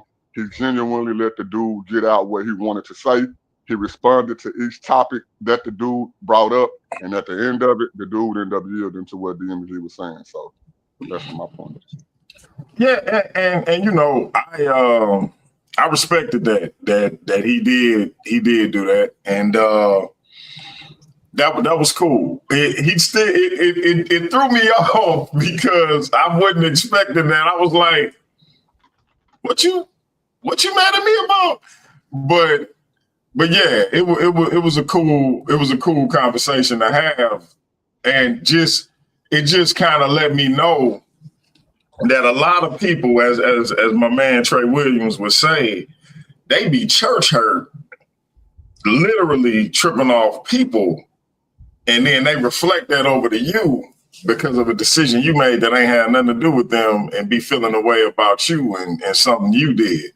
And y'all know for a fact a lot of people felt the way about me, and a lot of people fell by the wayside, and it is what it is, because I'm gonna keep doing what I do regardless. But it just kind of highlighted for me, like, yeah, people really did and do feel a way about a decision I made that ain't had nothing to do with them, because I didn't change my approach on people being able to come on the channel. I don't even get mad when they talk, because I was just talking the same talk. I show a lot of patience. Every now and then somebody say, like, when people get to talking that certain stuff about, you know, that whole abolitionist versus enslavers thing, I just be needing context. That's all. But because I just feel like you really highlighting one thing, but you're not giving this other thing any attention at all.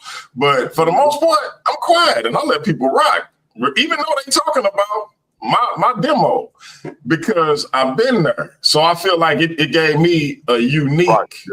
You were there when I mentioned perspective. So I don't be tripping.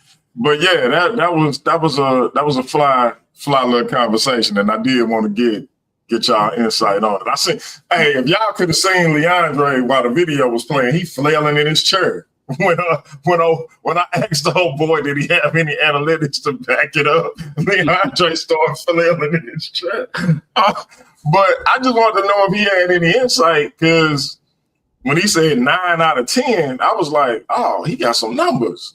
And I don't like math unless I'm counting money. But when you say you got numbers like that, I'm like, oh, he got some data. You know what I'm talking about? So yeah. But hey DMG. You have hey, DMG, you remember that time that, because we were speaking of the Helios Biblos thing. Remember that time that Eusebio took us to a KKK website to try to tell us that the Bible used to be called Helios Biblos? Hey man, why you bringing it up? Why you bringing it up? Why you bringing it up? Because I see Sabio. It's on the channel, man. Hey, listen, you remember that time Sabio Robinson? The one time he was in his room and his mom came in and yelling at him, and his blind, he was missing like things out of his mind. Don't bring up. No, listen to me. Hear me out. We're not gonna bring that particular thing up. I'll tell you why. No, DMG. But, wait. No. His mother is no longer with us. I don't want to talk about his mother. That's all. Come on. That's it. No, stop. Listen. That's all I'm saying. I don't want to talk about that particular instance. Okay, we're gonna move on. No, we're not gonna move on, because I didn't say anything disparaging about his mama. What I said was his mom. As long as we don't do that, we good. We good. I ain't know where we was going. So I just want to make sure. DMG. Hey Dre, don't act like I can't. Hey, no, look, we're not gonna do that. No, we're not gonna do that, because the amount of I can't make a safe assumption that Leandre can go left. Right. No, you can't. And no, you can't, because here's the problem. The problem comes in. Come on, y'all. Let's get past it. I don't want to hear. Especially if you feel. Hold on. No. Hey, nobody. Don't get in the middle. Hold on. Me and Leandre gonna do this. If you feel provoked, you telling me you don't have a high potential to go left? No, DMG. No, I do. But check it. But let me respond. We can stop at you do. No, we can't stop. Because you just said I was correct. Let me respond. What is it to respond to if you said I was correct? Listen to the response, and then you'll see if there's a response. Let him go, D. Go ahead, Hey, everybody. I got 29 people in the building. I want y'all to know the Slim Reaper just said DMG was correct. Go ahead, brother. What do you say? Go ahead, bro. So I got 2 points. One, the only thing I said is his mom came in and yelled at him. That's a fact of history. It happened. It's on your channel. The video's up here. That's a fact. There was nothing disparaging said about his mom. 2, one of the things I've constantly pointed out with you is an issue of consistency, because you always tell me not to get personal. The fact is I'm just better than other people. But people have been up here saying, I want to be able to finish. I want to be clear. I don't care about you being personal. Y'all can get personal all y'all want to. I just didn't want nothing. I don't want nothing disrespectful being said about his mother. That's it. That's all. That's all I was saying. And like I said, that's all I was saying. Coming here is that, again, you anytime you think I'm going to say something, are you going to let me finish? Are you going to let me finish? I don't know if it's necessary, because I was very specific about what I said. Again, I don't know why it's necessary, because I'm pointing out something. I don't know why it's necessary when I was very specific about what I said. Come on, big bro. Come on, bro. Both of y'all. Listen, when I was very specific about what I said, bro. Because again, you have a consistency issue, because people have said numerous things. Me, my family, kids, everything. And again, and it's only ever when Leandre, and again, it's on, I got pictures of it, videos, you have videos on your channel. So again, what always annoys me with you is that it's Leandre, don't say this. Other people have said all sorts of stuff. And so you tell me, don't say something about Kansu. Who cares? Who cares? When people say stuff about my family, my kids, the whole nine, there wasn't any, hey, don't say that. Don't say that about that person's family. Don't say that about the person's family, because now I'm very tempted to say something disrespectful, but I'm not going to. But I'm very tempted. For the simple fact, now I gotta correct you. Now I gotta correct you. What I want you to do is find a video on the platform. Now, don't go back to the back chat. Find a video on the platform where somebody says something about your kids. Cool. And then when I do, what do I get? I want 2 bottles of pure white Hennessy. You get hold tight. Hold tight. 2 bottles. You will get an apology from me. Why you think you're getting 2 bottles, bro? Because you said that. Hey, can I get one too? I want one too while we in it. We giving out bottles. First of all, you the only person on the panel that got 1 bottle. You didn't. And you got Hold on, let me ask you this. Did you pay for that bottle? No, but that wouldn't have to do anything. You changed the topic. What are you talking about? Change the topic. I feel like a big brother talking to the somewhat entitled little brother. That's what I feel like right now. I want an apology and 1 bottle. I sent you money on Cash App. You ain't sent me none. I sent you a bottle of Hennessy Pure White. You ain't sent me one. Where my paradigm shit? It's over here somewhere. I ain't sent Byron no Hennessy. I ain't even sent nobody. I ain't sent nobody no Hennessy. And you sitting here complaining to me. I want a cigar, DMG. I ain't gonna lie to you. I want a stick. I want a cigar. DMG, I want 1 bottle and an apology. You got a lot of audacity, brother. That's all I'm saying. 1 bottle and an apology. Public. On the channel. And the video you won't remove. 1 video apology and a bottle. I promise you, if you find a video where somebody talked about your kids and I didn't stop them, you will get a sincere apology. I will post an apology video dedicated strictly to you, your children, and the supermodel that you married to. Happily. Now listen. So what I need you to do is, brother Nobody, I need you to log in because he be hiding videos, but I know where they at. No, everything there. No. He's hid several videos. Hey, I want y'all to see this real quick. ISO on B Wash. I gotta drop a bomb for this brother. I ain't even got a t-shirt, but that's fine. First of all, again, Byron ain't getting no Hennessy White. Okay, I feel like we off topic. I want a shirt. Can I get a shirt? Brother. All right, we'll talk about that backstage. Okay, let's get back to the anyway, as I was saying, Helios Biblos conversation with the unholy trinity. The Helios Biblos. Go ahead. Sabio, the scholar, this is him on a KKK blog site in Blog Talk Radio. This is ancientarian.com trying to prove that the Bible used to be called Helios Biblos. Again, now nobody listens to Sabio as it is, right? Because everybody understands this. Sabio is a respected researcher. I don't know what you're talking about.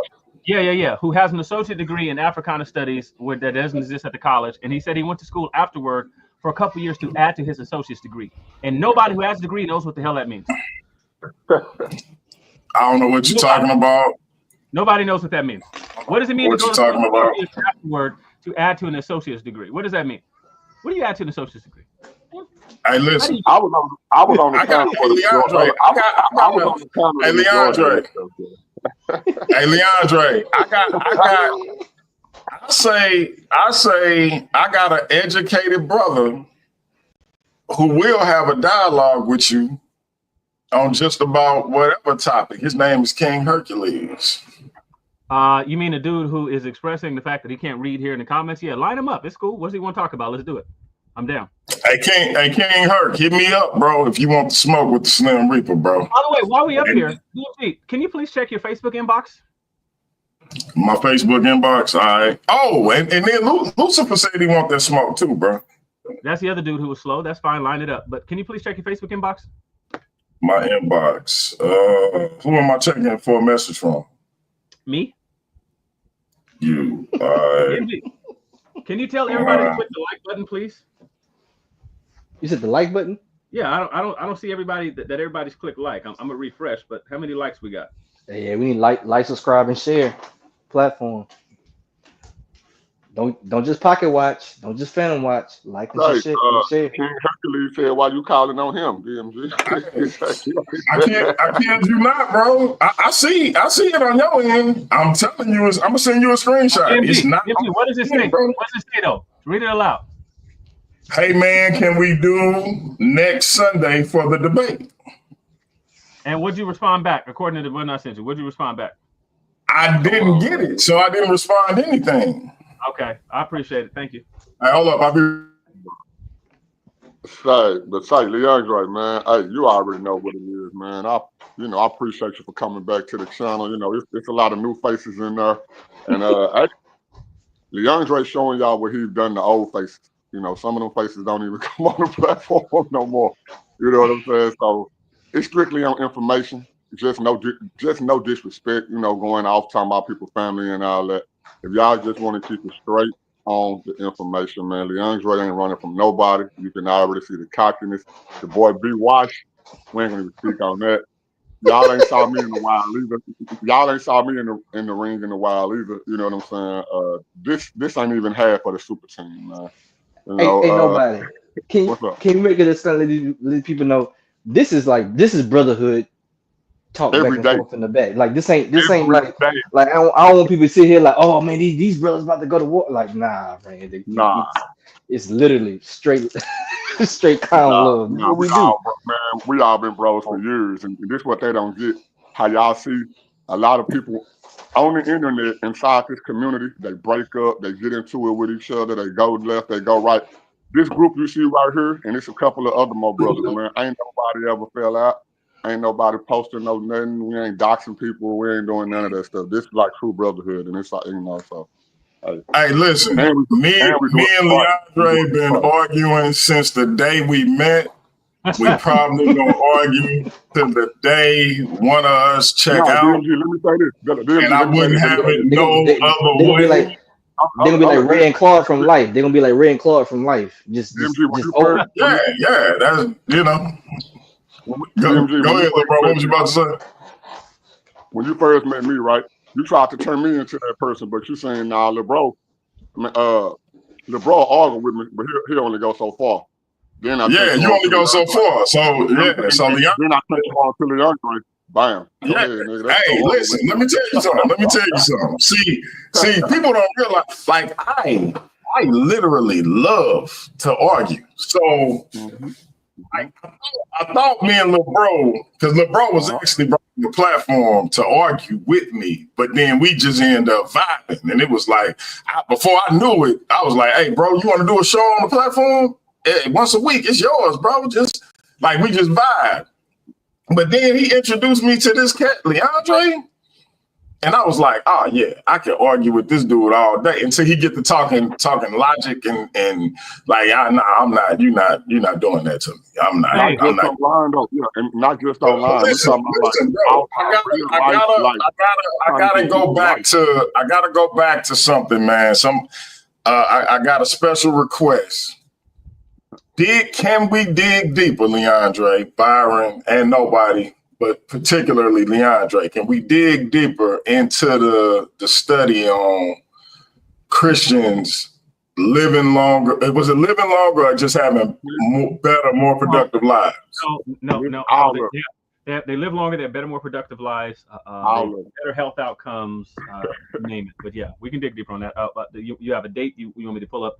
And pull up some studies like we now watch this. Now remember, Sabio knows this topic well because he brought it up before, and then he got shredded when he posted them, and I posted a meta-analysis.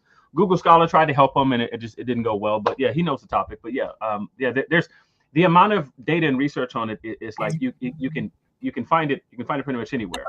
But there's a lot of data on it. Okay, so yeah, let's dig into that a little bit more, or elaborate a little bit more on it.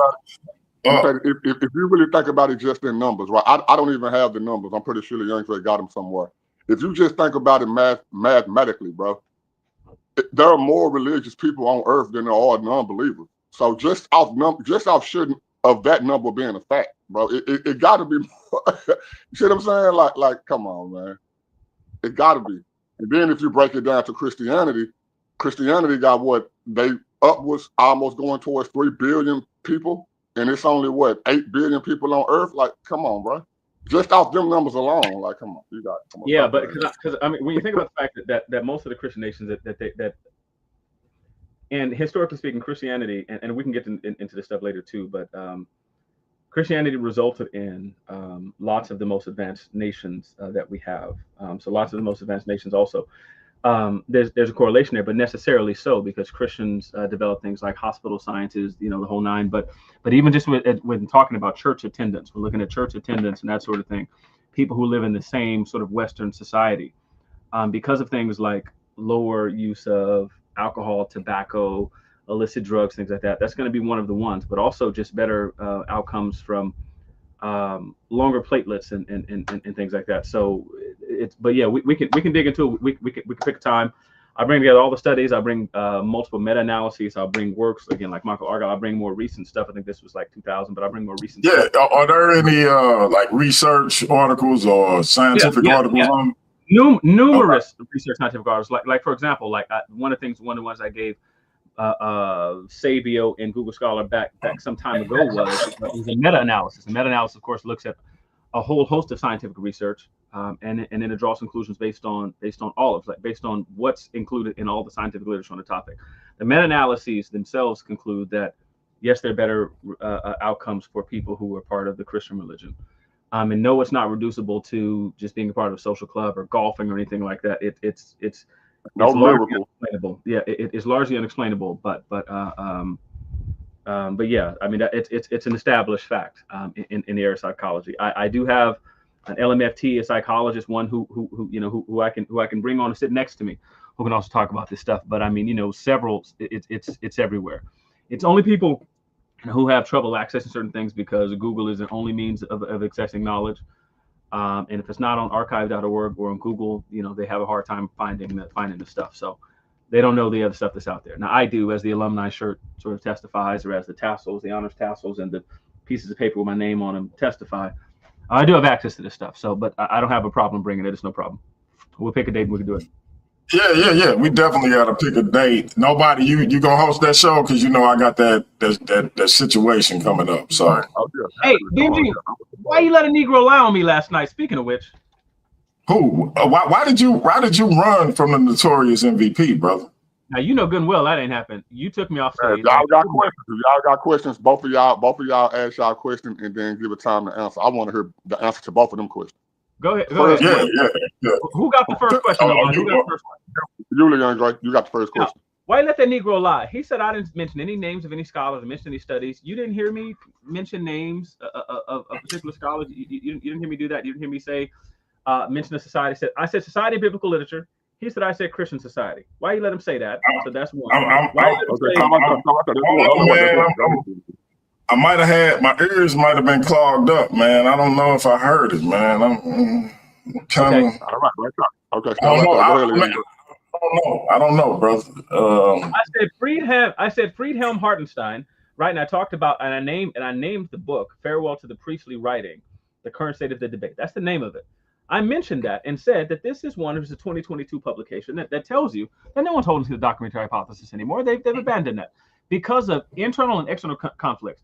I talked about the fact that there's a whole thing talking about the documentary hypothesis and Moby Dick.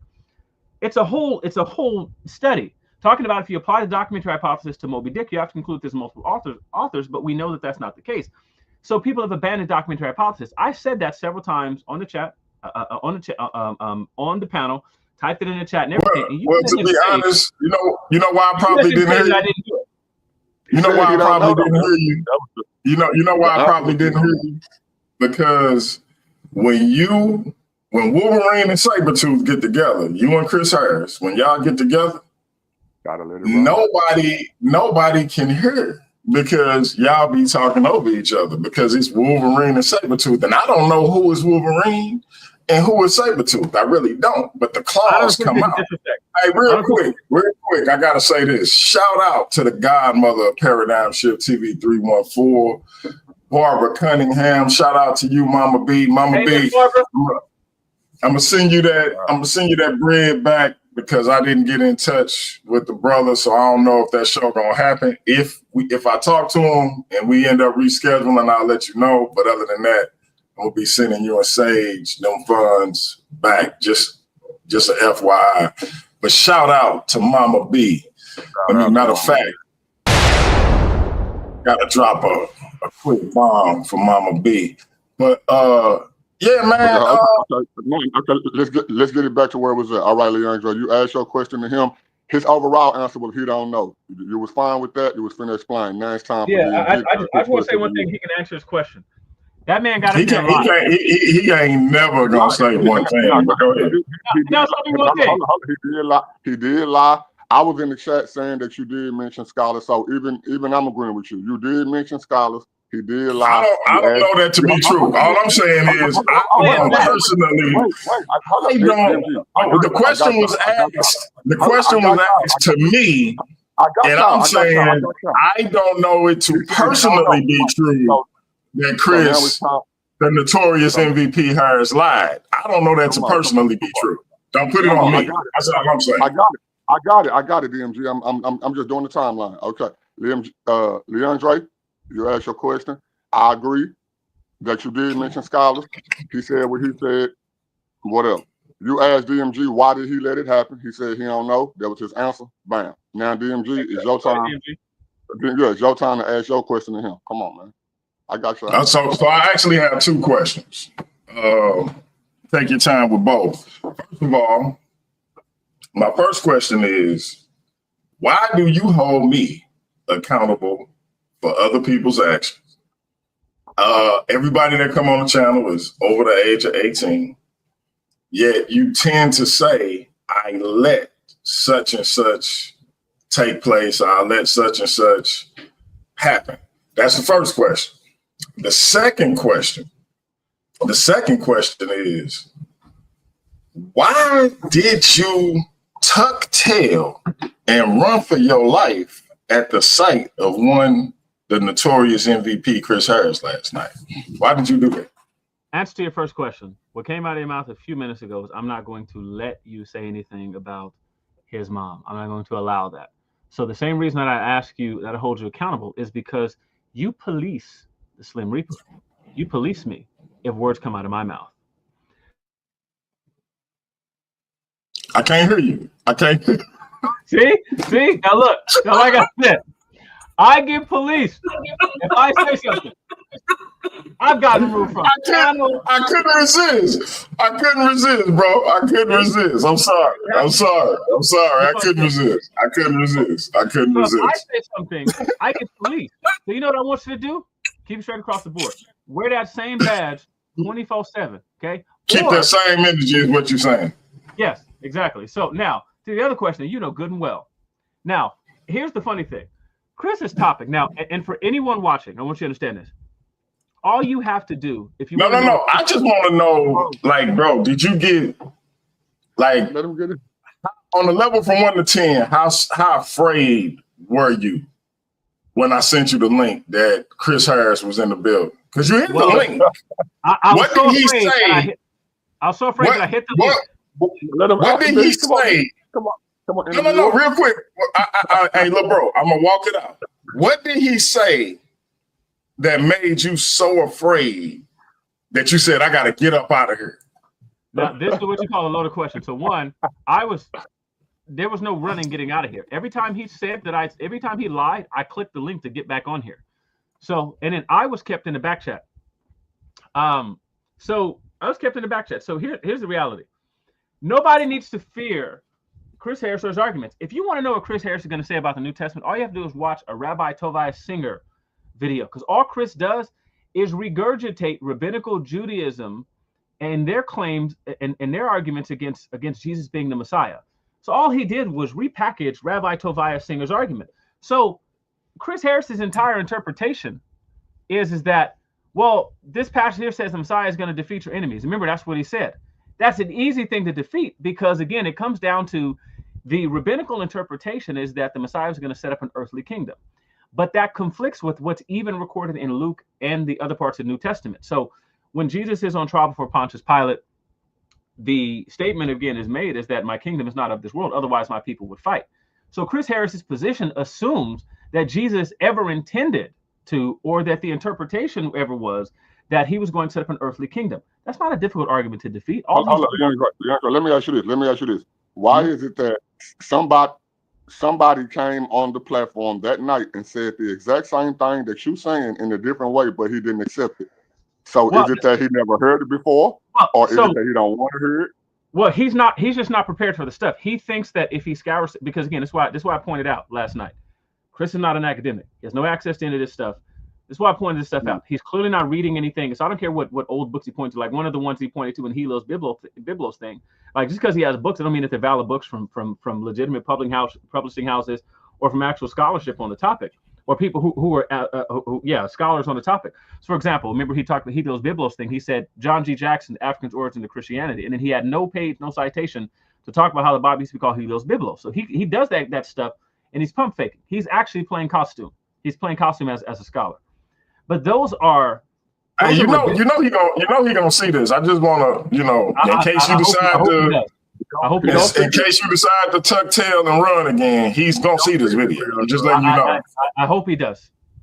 So he takes an interpretation. But like I said, part of your criticism may come down to your issue with interpretation, because in the biblical record, and not every Jew had that sort of interpretation, and he doesn't know any of this stuff, and so and I'm going to save it for if we have a debate.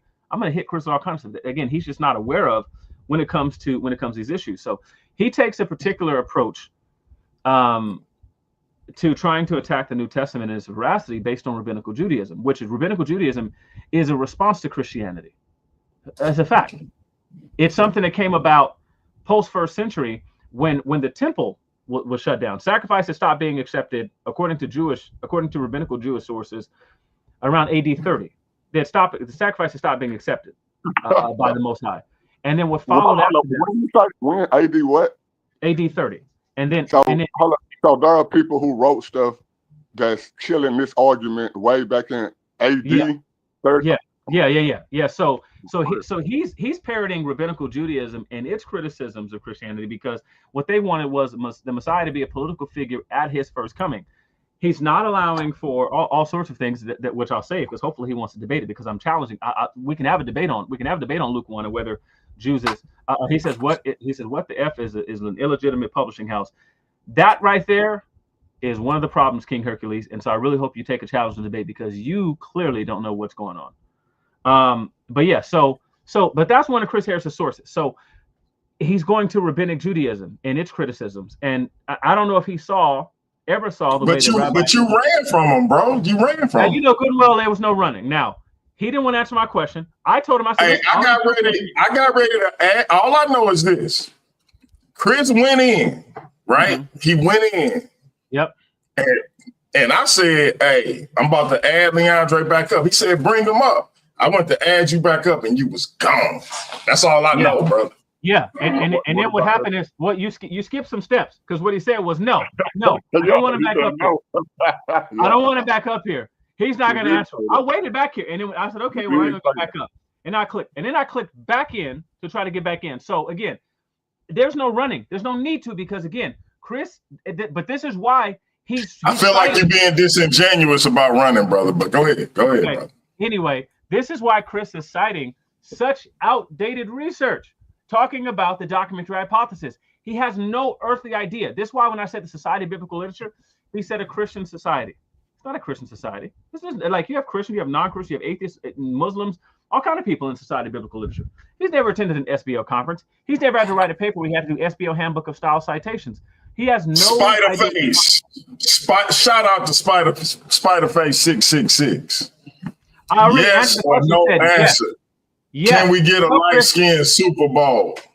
Yes. So listen, all you got to do is get Chris. I gave Chris two debates. I said let's have two debates.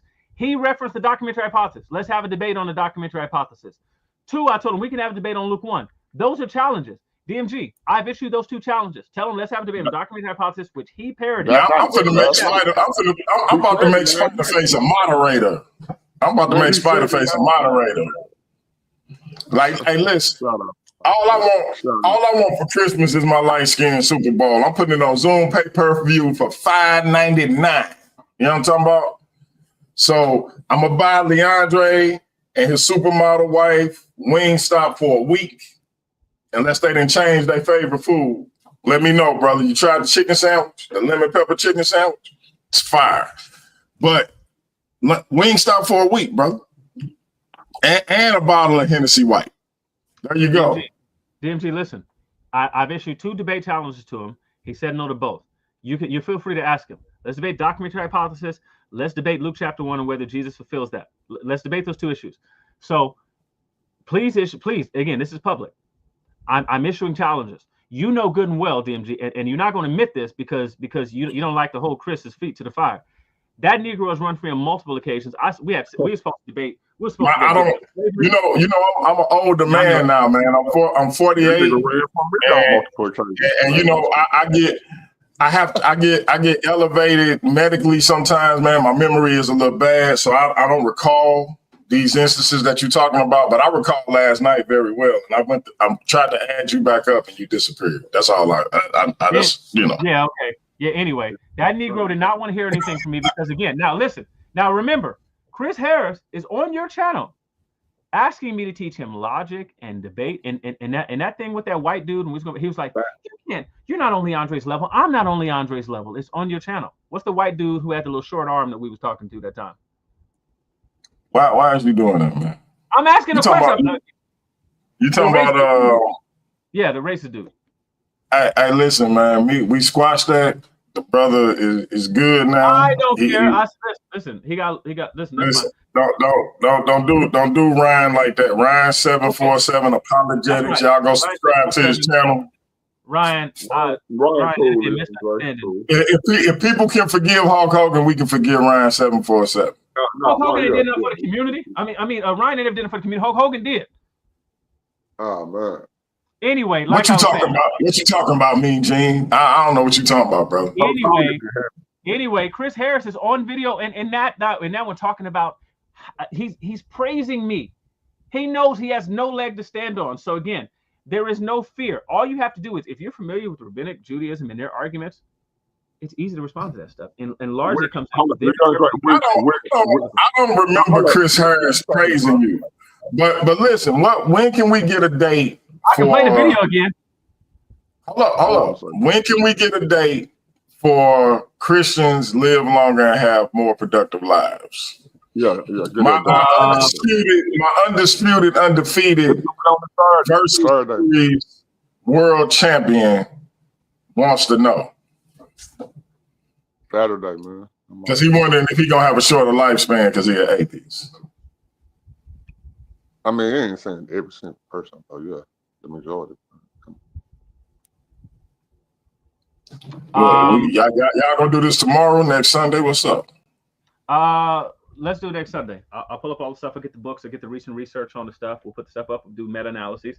We'll read it aloud, and we'll let people respond. And we'll let specifically Spiderface come here. I want you to bring me a copy of your high school diploma, and you can participate in this conversation. Hey, don't go there with Spiderface. Spiderface is finna get a wrench, and you're gonna leave Spiderface alone. Cedric Ortega in the building. Somebody else Slim Reaper ran from. Yeah, okay. You've been running a lot of lady Slim Reaper. What's going on, bro? Now, DMG, now you know good and well. You've been running a lot of lady, man. What is going on? Yeah, okay. Yeah, DMG, you know what happened in that back chat. You've been running a lot lately, man. What is going on, brother? Hey, DMG. Cedric, we're gonna talk, brother. Listen, man. He ran from Chris last night, brother. Now listen, man. I don't know what's going on with Slim Reaper, man. They didn't took Slim. You know how the Grim Reaper had that scythe They done took Slim Reaper's scythe. I don't know what's happening, man. It's okay. Now, DMG, what's going on, Slim Reaper? I need you to. This is. I don't need 95 playoffs, Mike. I need Mike when he played all summer filming Space Jam and came back and they won 72 games. That's the Mike I need. I need you to. Come on, bro. Hey, DMG. Cedric said. Cedric no. Cedric no. See what Cedric said? Yeah. Okay. Bro. Listen. Bruh. Line it up. Cedric, you lined it up too. Yeah, line it up.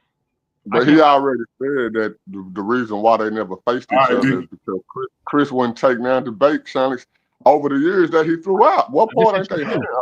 Now, DMG always say that I make it simple. The simple answer to what he just said and what other people have said in the chat. And DMG want the light-skinned Super Bowl.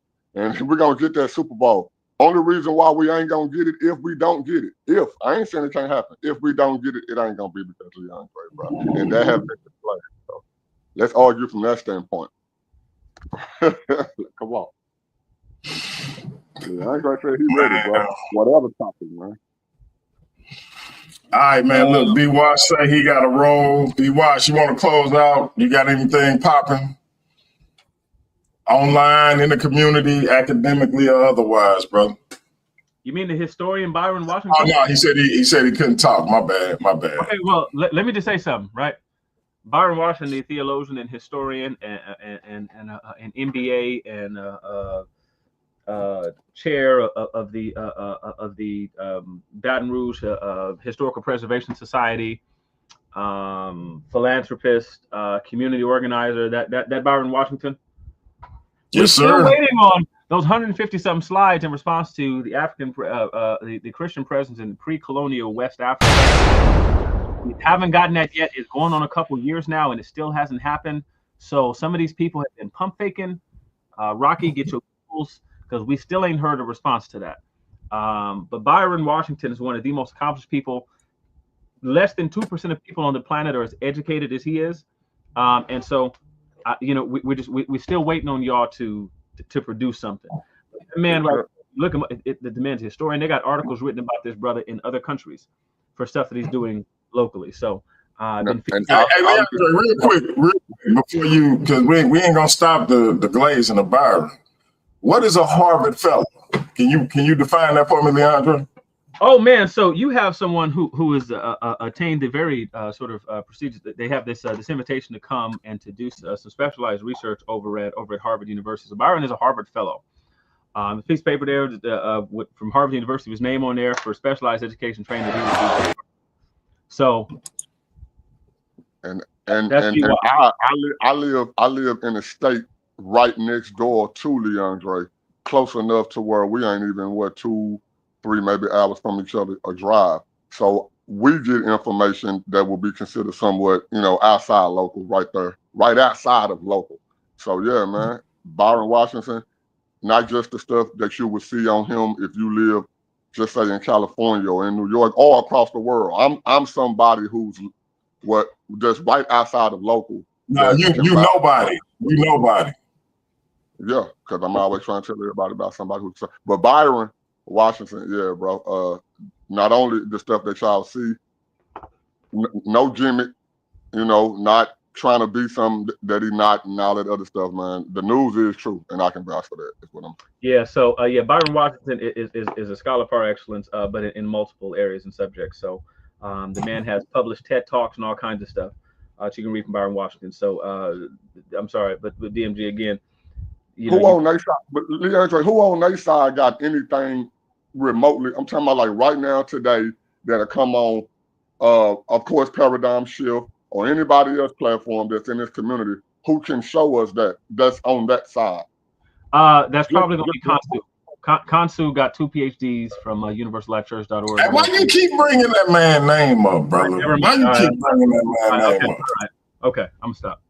But they talking about leaders. Hey, I don't know where Kansu at. I don't know where he at, but I'm gonna find him and I'm gonna tell him, hey, that Slim Reaper dude been talking reckless about you, bro. Get your Vice Lord homies, bro, and your other metaphysical homies and deal with that brother, bro. That's what I'm gonna tell him, bro. I'm just letting you know. I'm warning you. Yeah. I call him, tell him, because he was trying to respond to some stuff on metaphysics. He was like, "Well, he has a PhD in metaphysics." Chris was like, "He's a real scholar of metaphysics." I'm like, "Yeah, there's a metaphysics PhD. I never heard of that before. What university that's at?" And it ain't no university. UniversalLifeChurch.org though. Kansu, you vice lord with 2 PhDs. We ain't never heard him being sourced by Chris. Kansu said, "So it's real." Hey, nobody. What's up? Tell us what you got going on, brother. Obviously, I'll be doing some hosting. Pretty much moderating, just things like that, man. As of right now, until my schedule will open up, of course.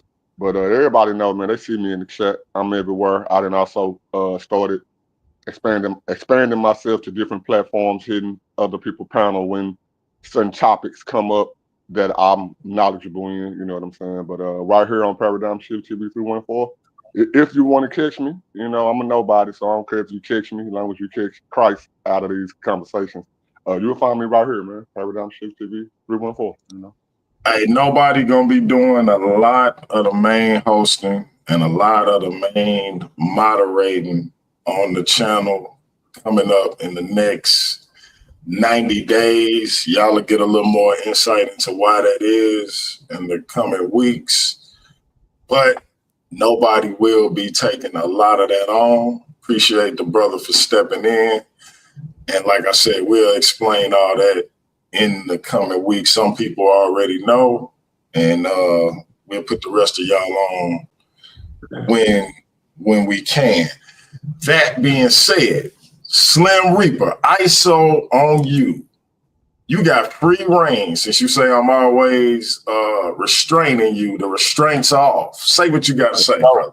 Let's go. So real quickly, ignore Cedric Ortega. Man has no idea what he's talking about. Subject of philosophy. Ignore him. Ignore Chris Harris. Fake degree. You can ignore Garfield. Xavier Robinson, that's DMG's little flunky. You don't know what he's talking about. Let me just say this. I think in our community that really what we have to do is we need to raise the bar.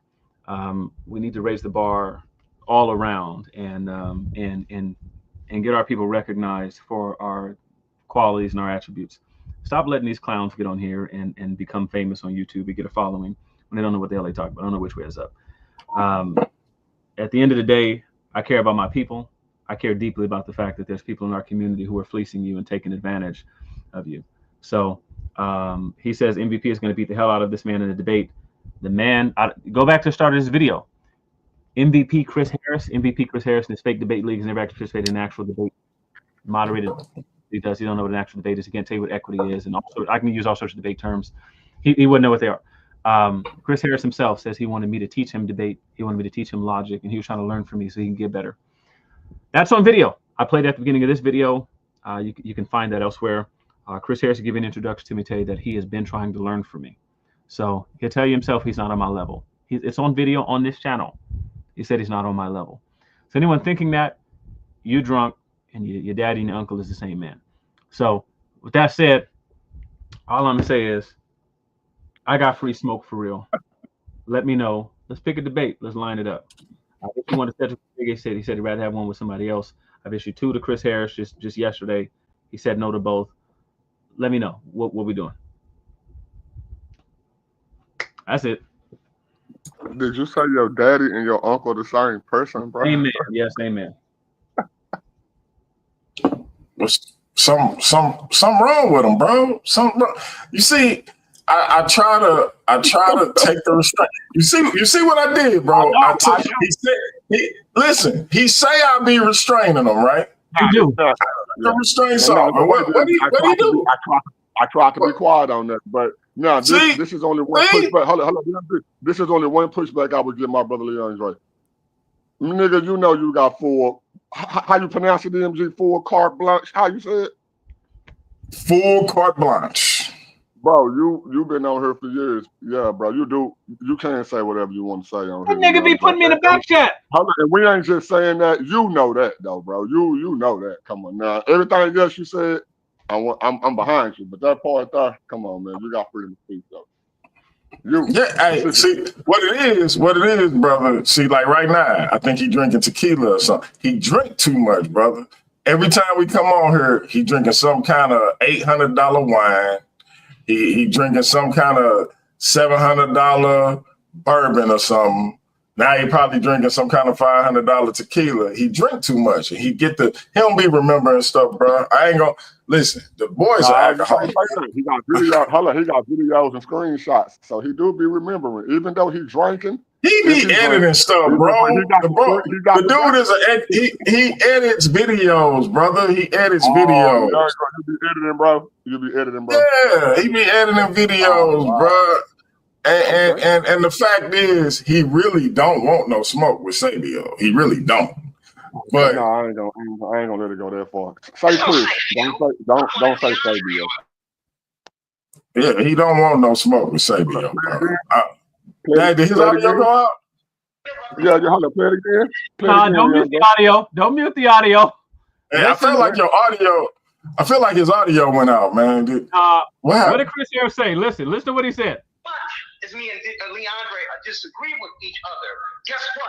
I was able to sit up here and listen to his critique of me today because I want to get better at debating. That's why I'm going one-on-one with him, because I acknowledge him somebody as a superior peer. That's not hard for me to say. So why did Philip Baines, my brother. Hey, listen. I've been trying to put this thing together probably now for about 6 years. I don't know if it's going to happen in our lifetime, brother, maybe next lifetime. These brothers are literally Wolverine and Sabretooth, and whenever I get them together, their claws come out. But that being said, I will not be deterred, and I'm going to keep on trying. We're going to see what happens, my brother, but stay tuned. Appreciate you being in here, Philip, man. Can I say one thing? Hold on. That video that Leandre just played, right at the end, did y'all see that I was the moderator of that conversation?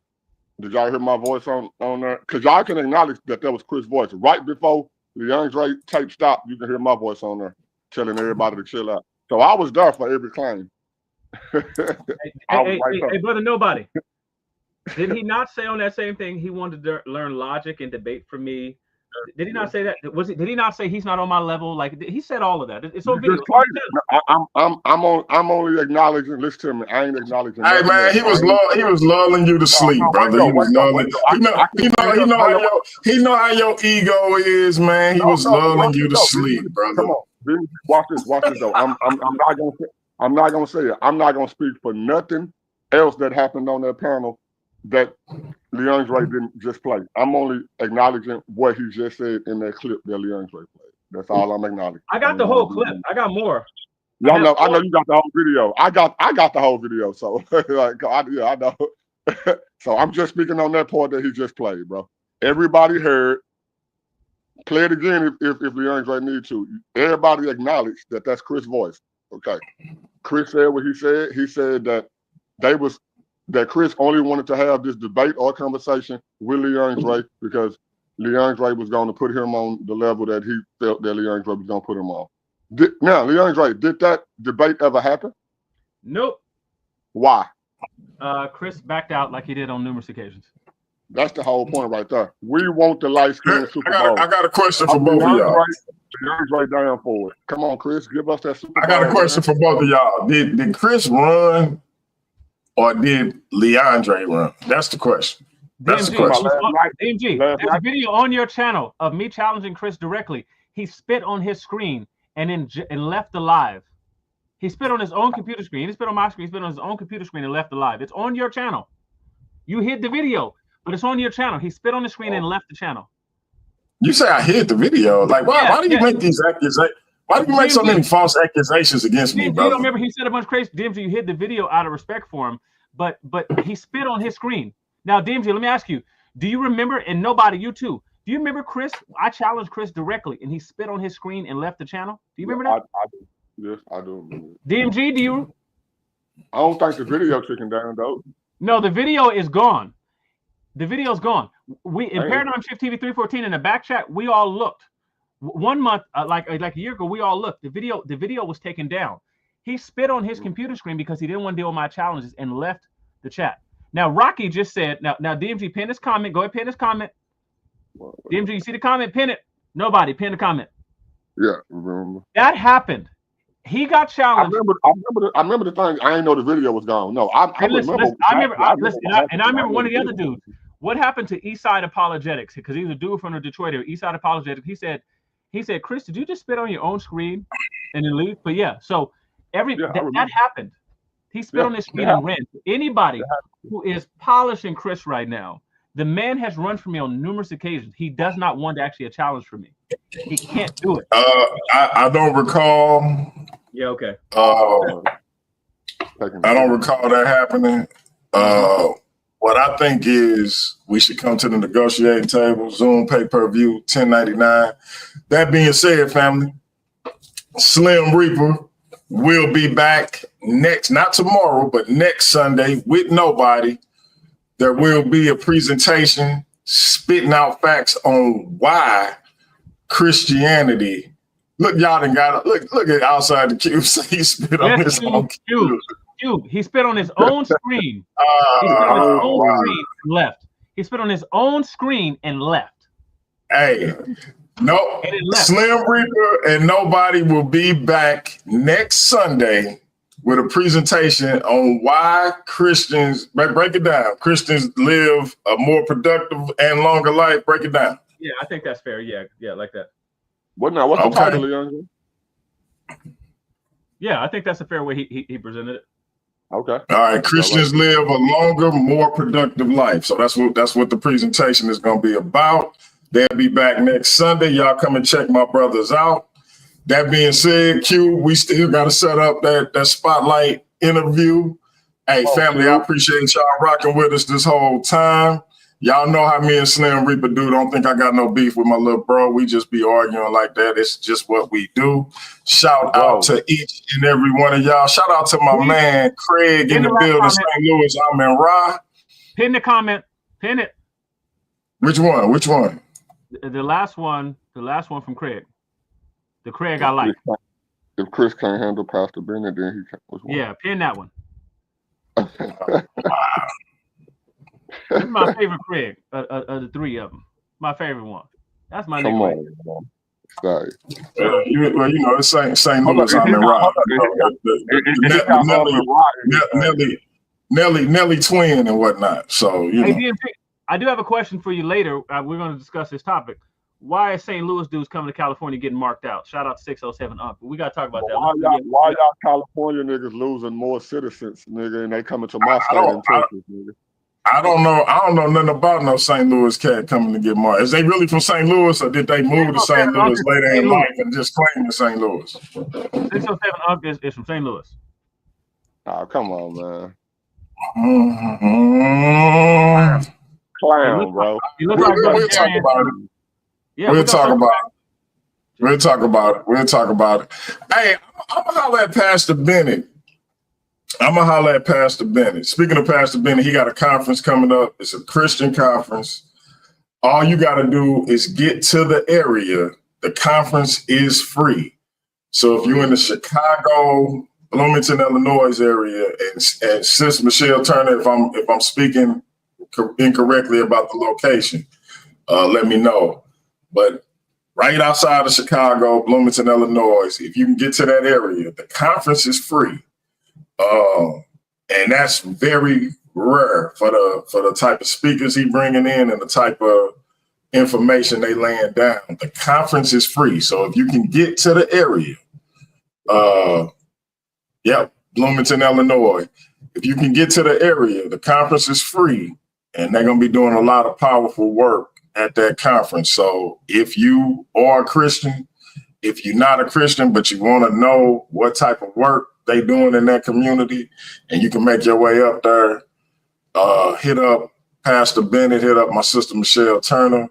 They can get you that information for that conference. Again, the conference is free, so all you would have to do is deal with your hotel accommodations.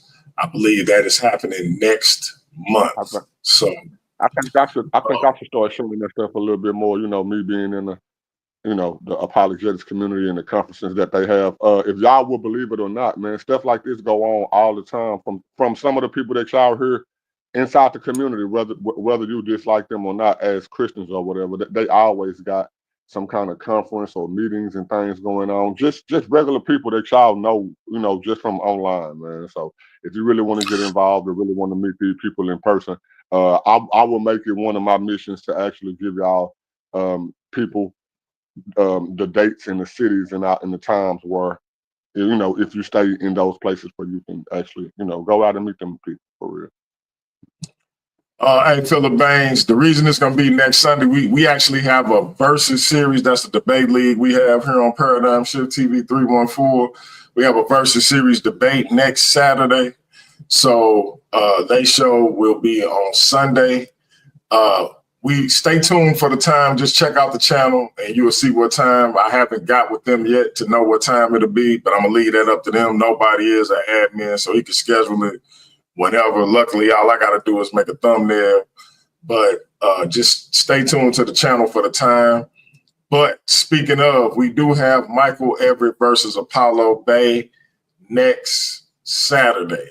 That is a versus series debate. It will have ranking implications. And y'all come back for that. And then later on next month, we do have Michael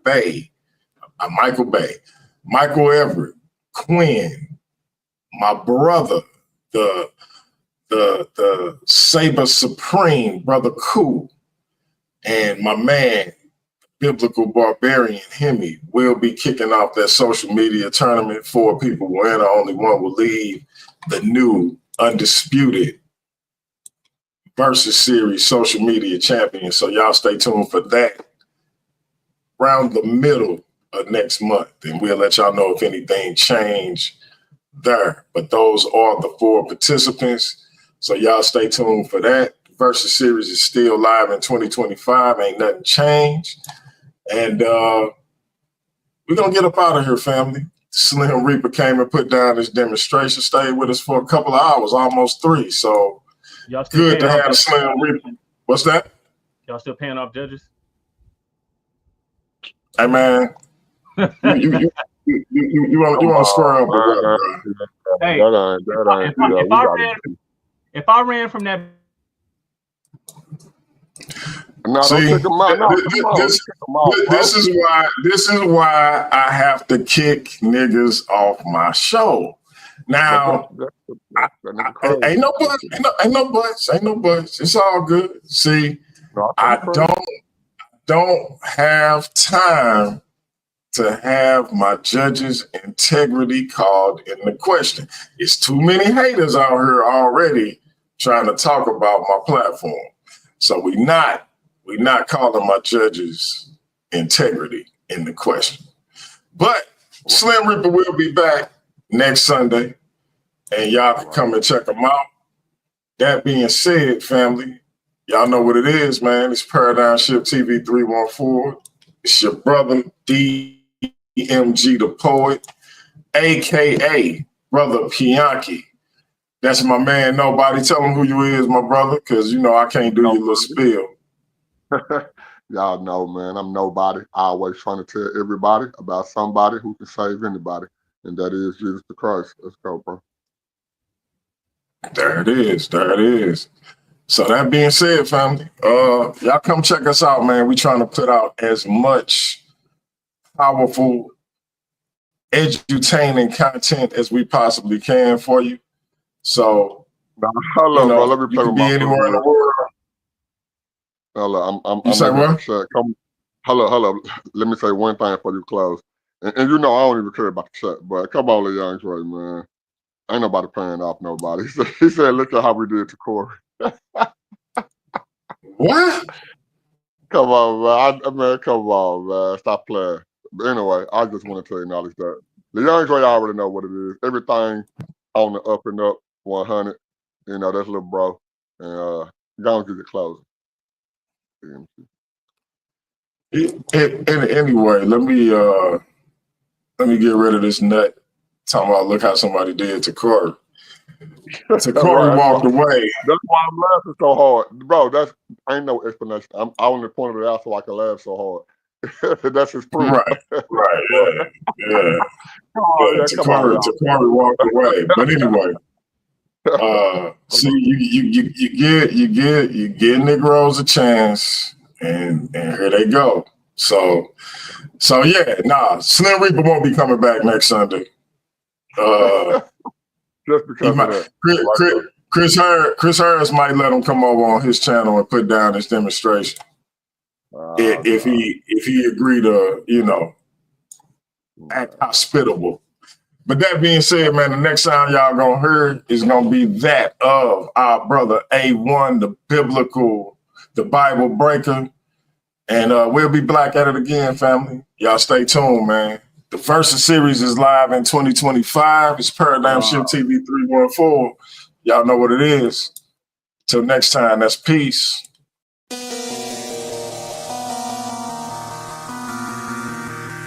This is A1 exclusive.